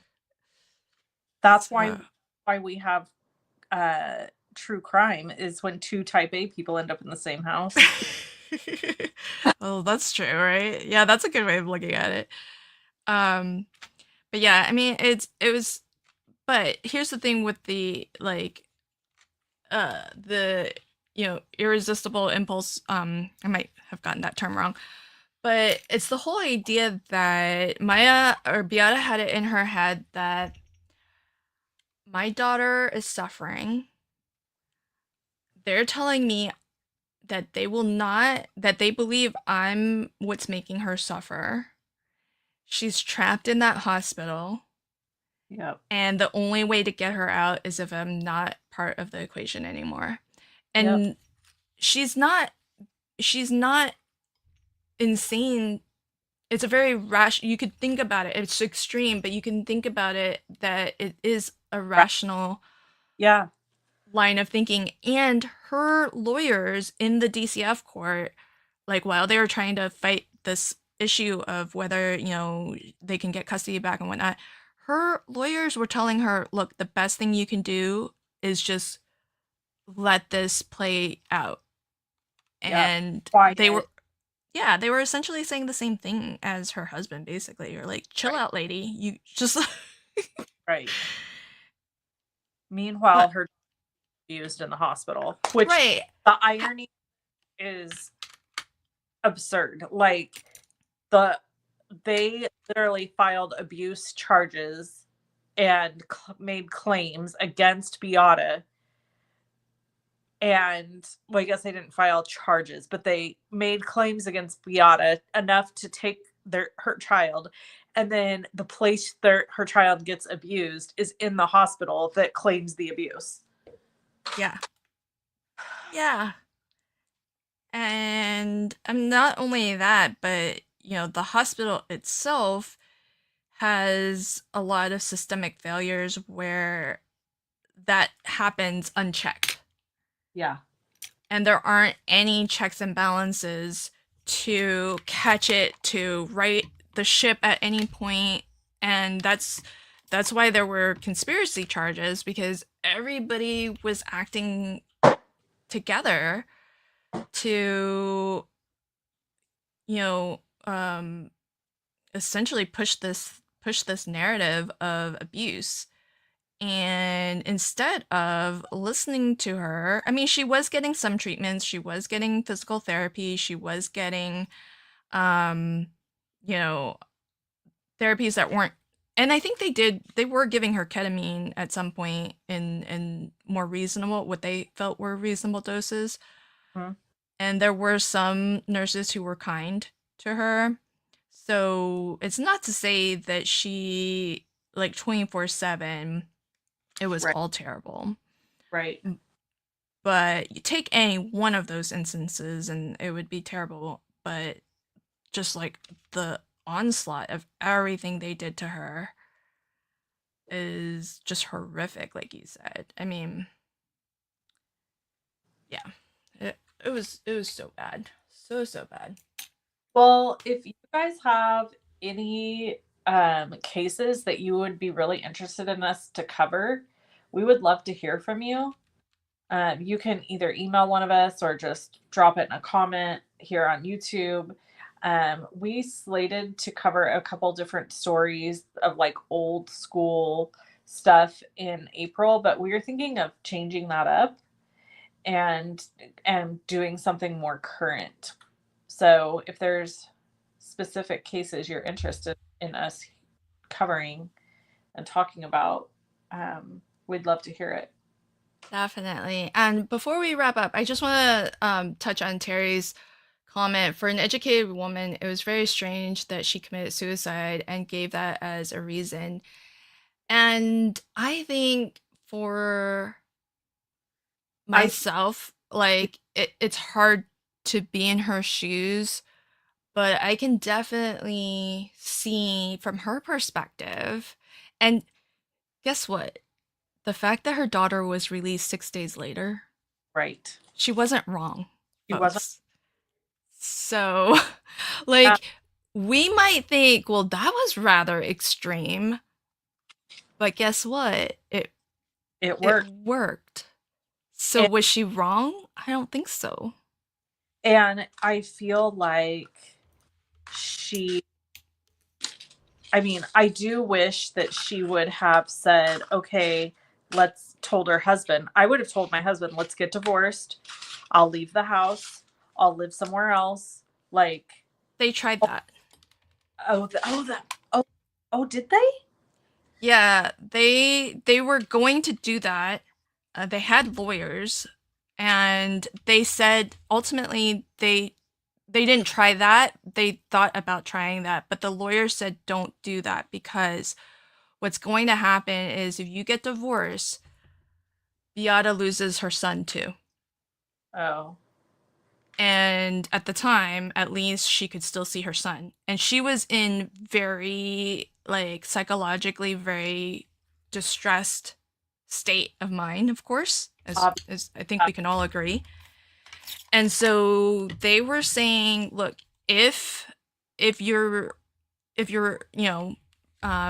wanting to basically stand by the fact that there's no abuse happening, for one, you kind of have to stay united on that, because that could also be seen as an admission.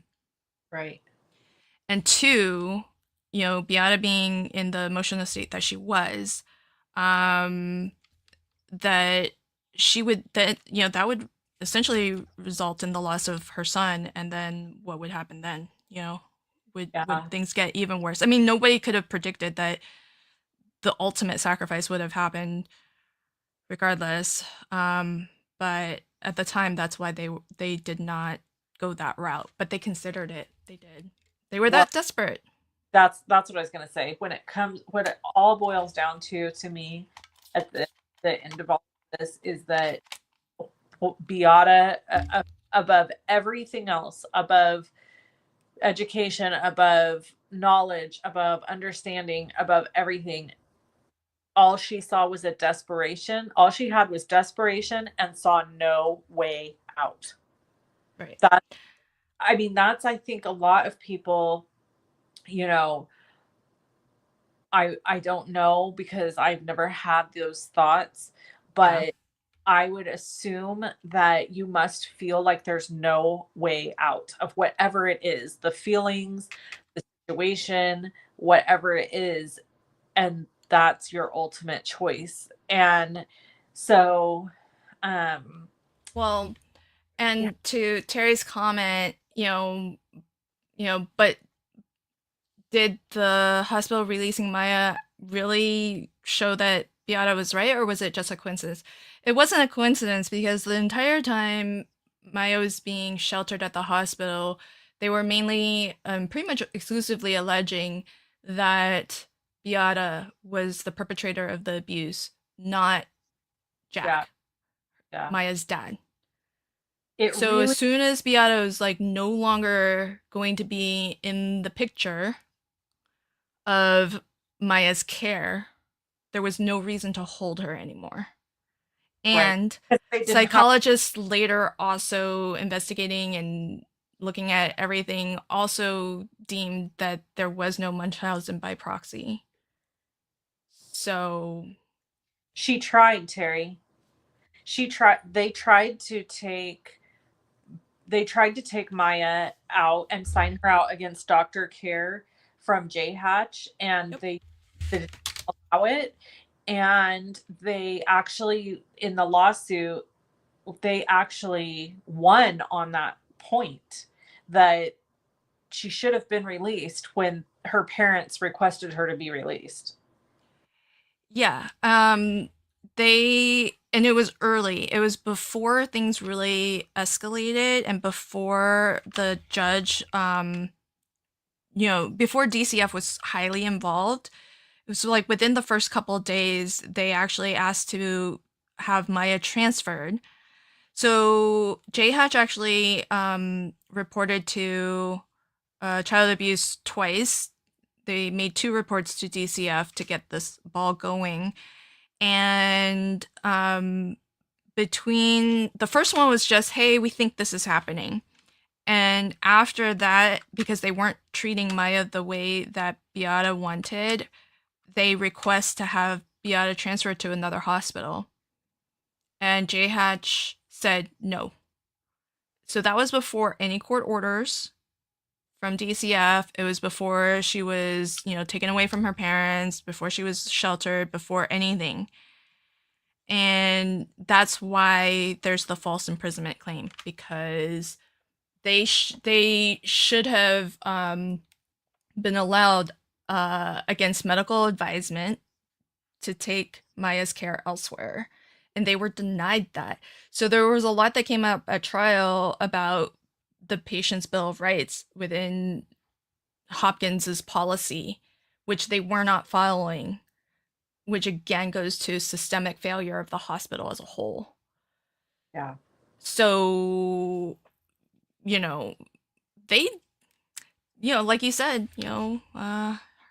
as a nurse, she knew her rights. She knew that she was being denied it. And that's why there was claims about intentional infliction of emotional damage, because they were doing the things that they were doing to Maya, to Beata, against their own hospital policies. And that probably escalated Beata too. I mean, Yeah. I put myself in Beata's shoes of being a parent, a mother. I would be an absolute raving lunatic if Yeah. happened to my child. Like if my child was basically being kidnapped from me by, like, it's crazy. I mean, and I saw it in the deposition where Maya said, like, they asked Maya why she was afraid of hospitals or something, and she got so mad, and she was like, what an absurd question. Like, I've literally got trapped in one for months, Right. and kept from my family. Why would you even ask me such a stupid question? Like, why would I be afraid of hospitals? Well, because I was essentially tortured in one. Like, Right. Yeah. I mean, it is so absurd. And that's one of the things that they're saying in terms of like ongoing psychological treatments. Like, they are less likely to trust doctors, to trust hospital institutions, and that might, actually in the future result in, physical like ignoring, like ignoring things that they should really be going to a hospital for. But given her, I mean, she basically has PTSD over this. Sure. So yeah, I mean, and then I think there were things like, they can't even drive by the hospital, and they take different routes when they drive just so that they don't cross the path. Yeah. Sad. So sad and so avoidable. Really And was. found really interesting in all of this was at the end of the documentary on Netflix, it talks about all these other families that come forward and say there was essentially money to be made in this. So it was like the contract with Suncoast to bring in a child abuse person.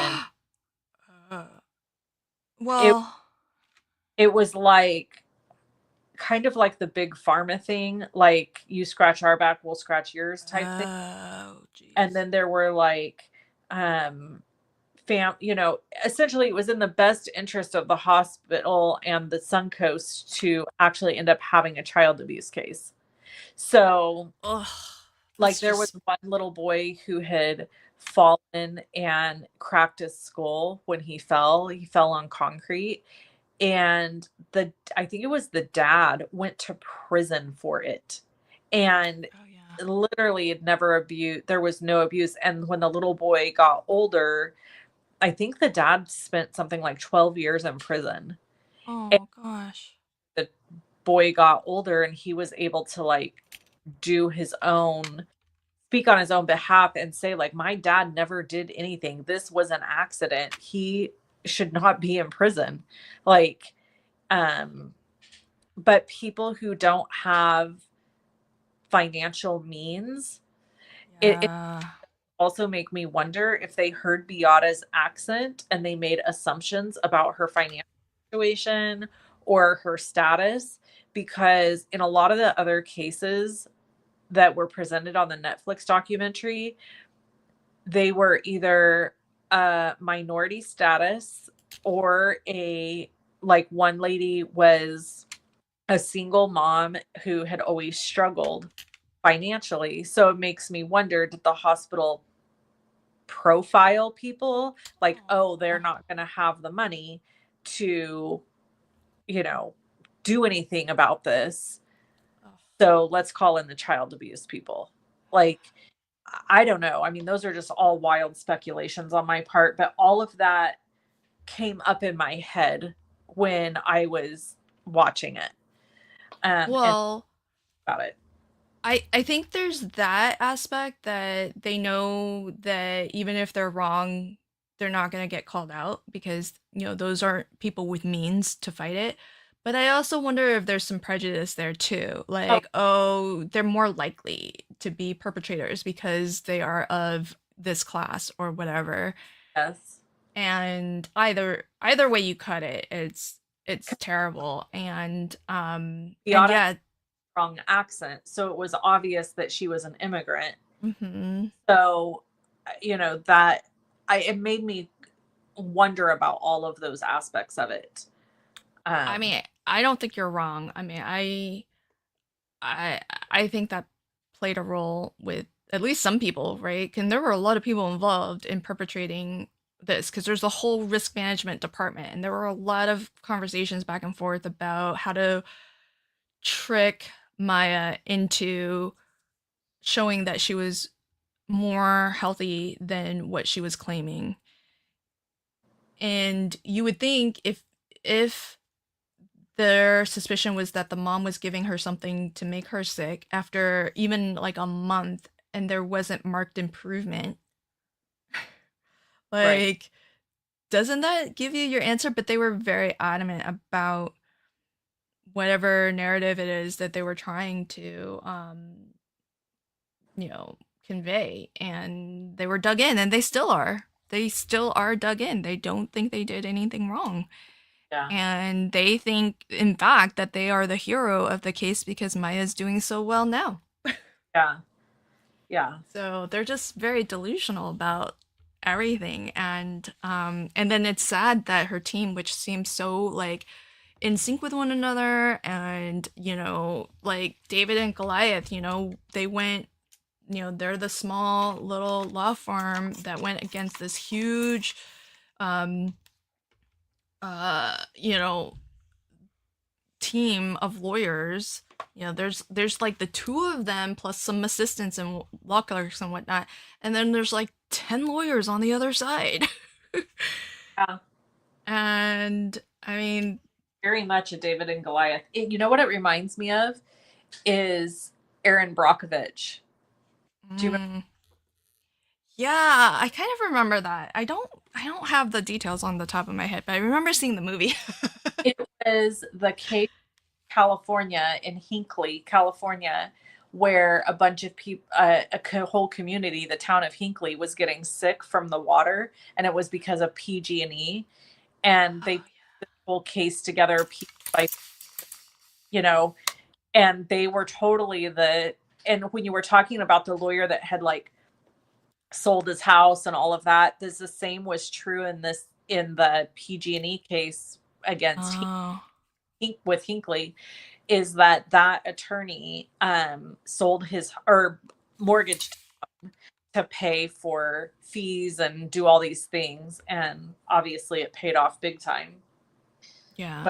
But they won. I mean, they won the case, but that was a class action suit. But same thing, that there's not, I think lawyers often get a really bad rap. Like they're all just horrible people. And I don't think that that's the case. I think there's a lot of lawyers that really want justice for the people that deserve it. And they're willing to sacrifice a whole lot of their own life and money and all of that in order to help people. And they Yeah. only win if you win.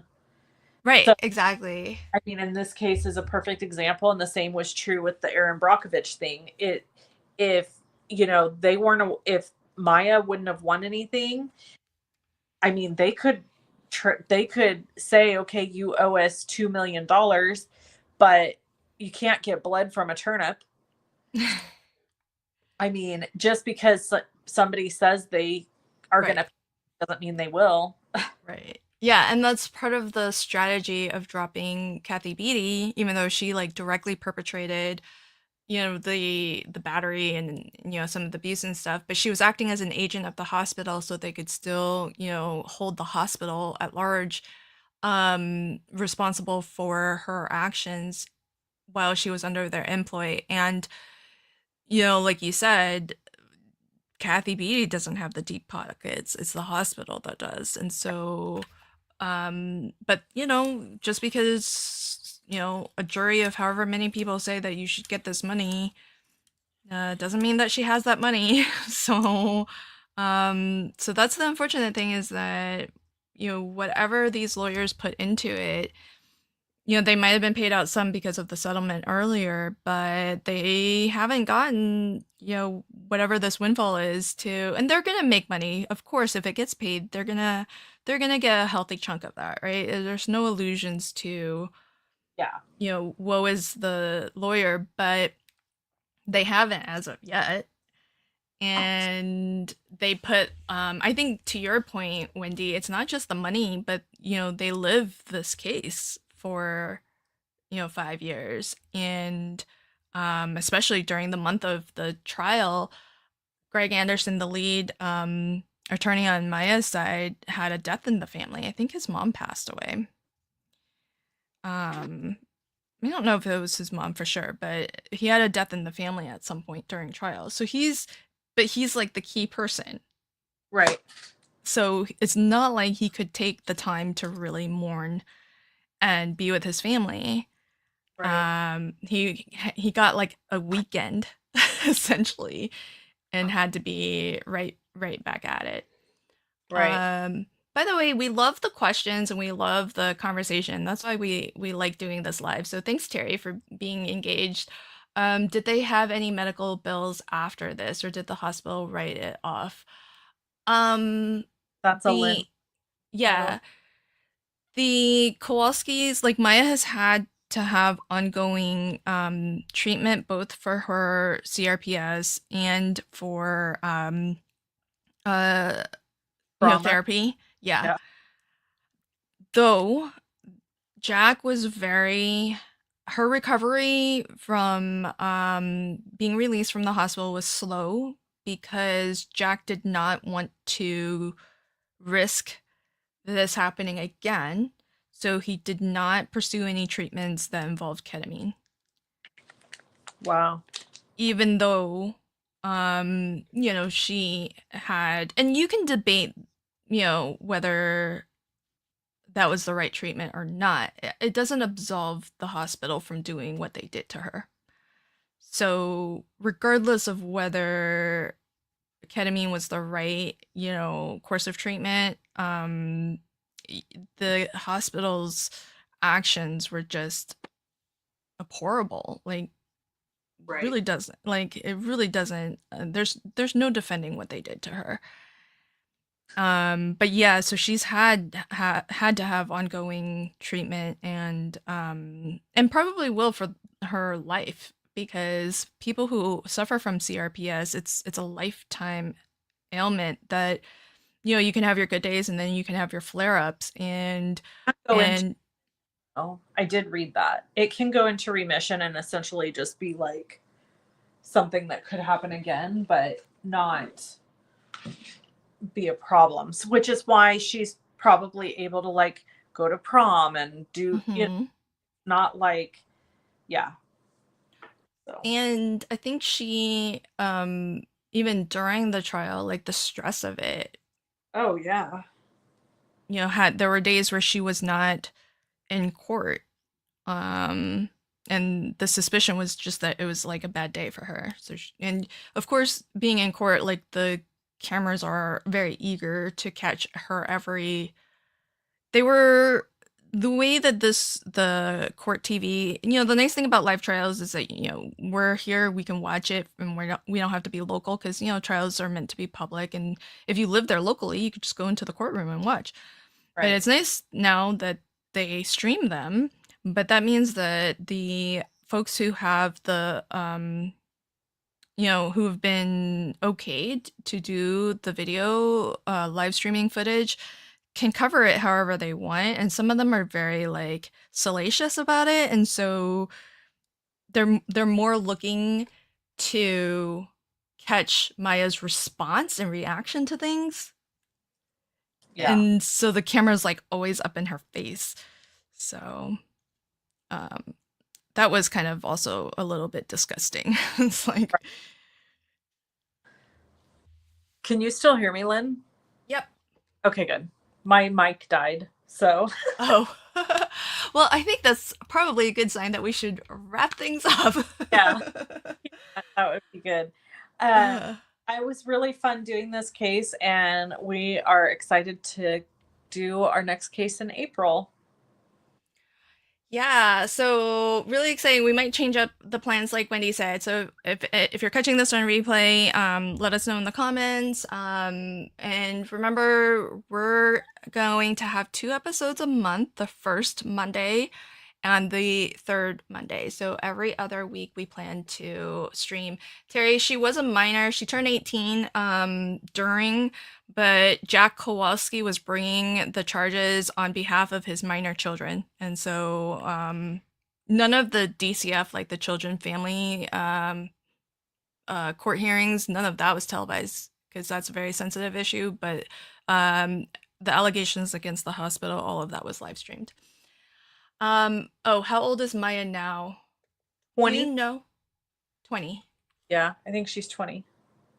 Well, she was turning 10 in 2015, so she's either 10 or turning 10. I think she'll turn 20. I think she'll turn 20 in November or December of this year. Oh, right. Yeah, because she had her birthday in the hospital. Right. Yep. Oh, hey Jerry. You're very welcome. I hope everybody enjoyed it. If you did, please like and subscribe, and I hope you'll all join us in April. Bye, everybody.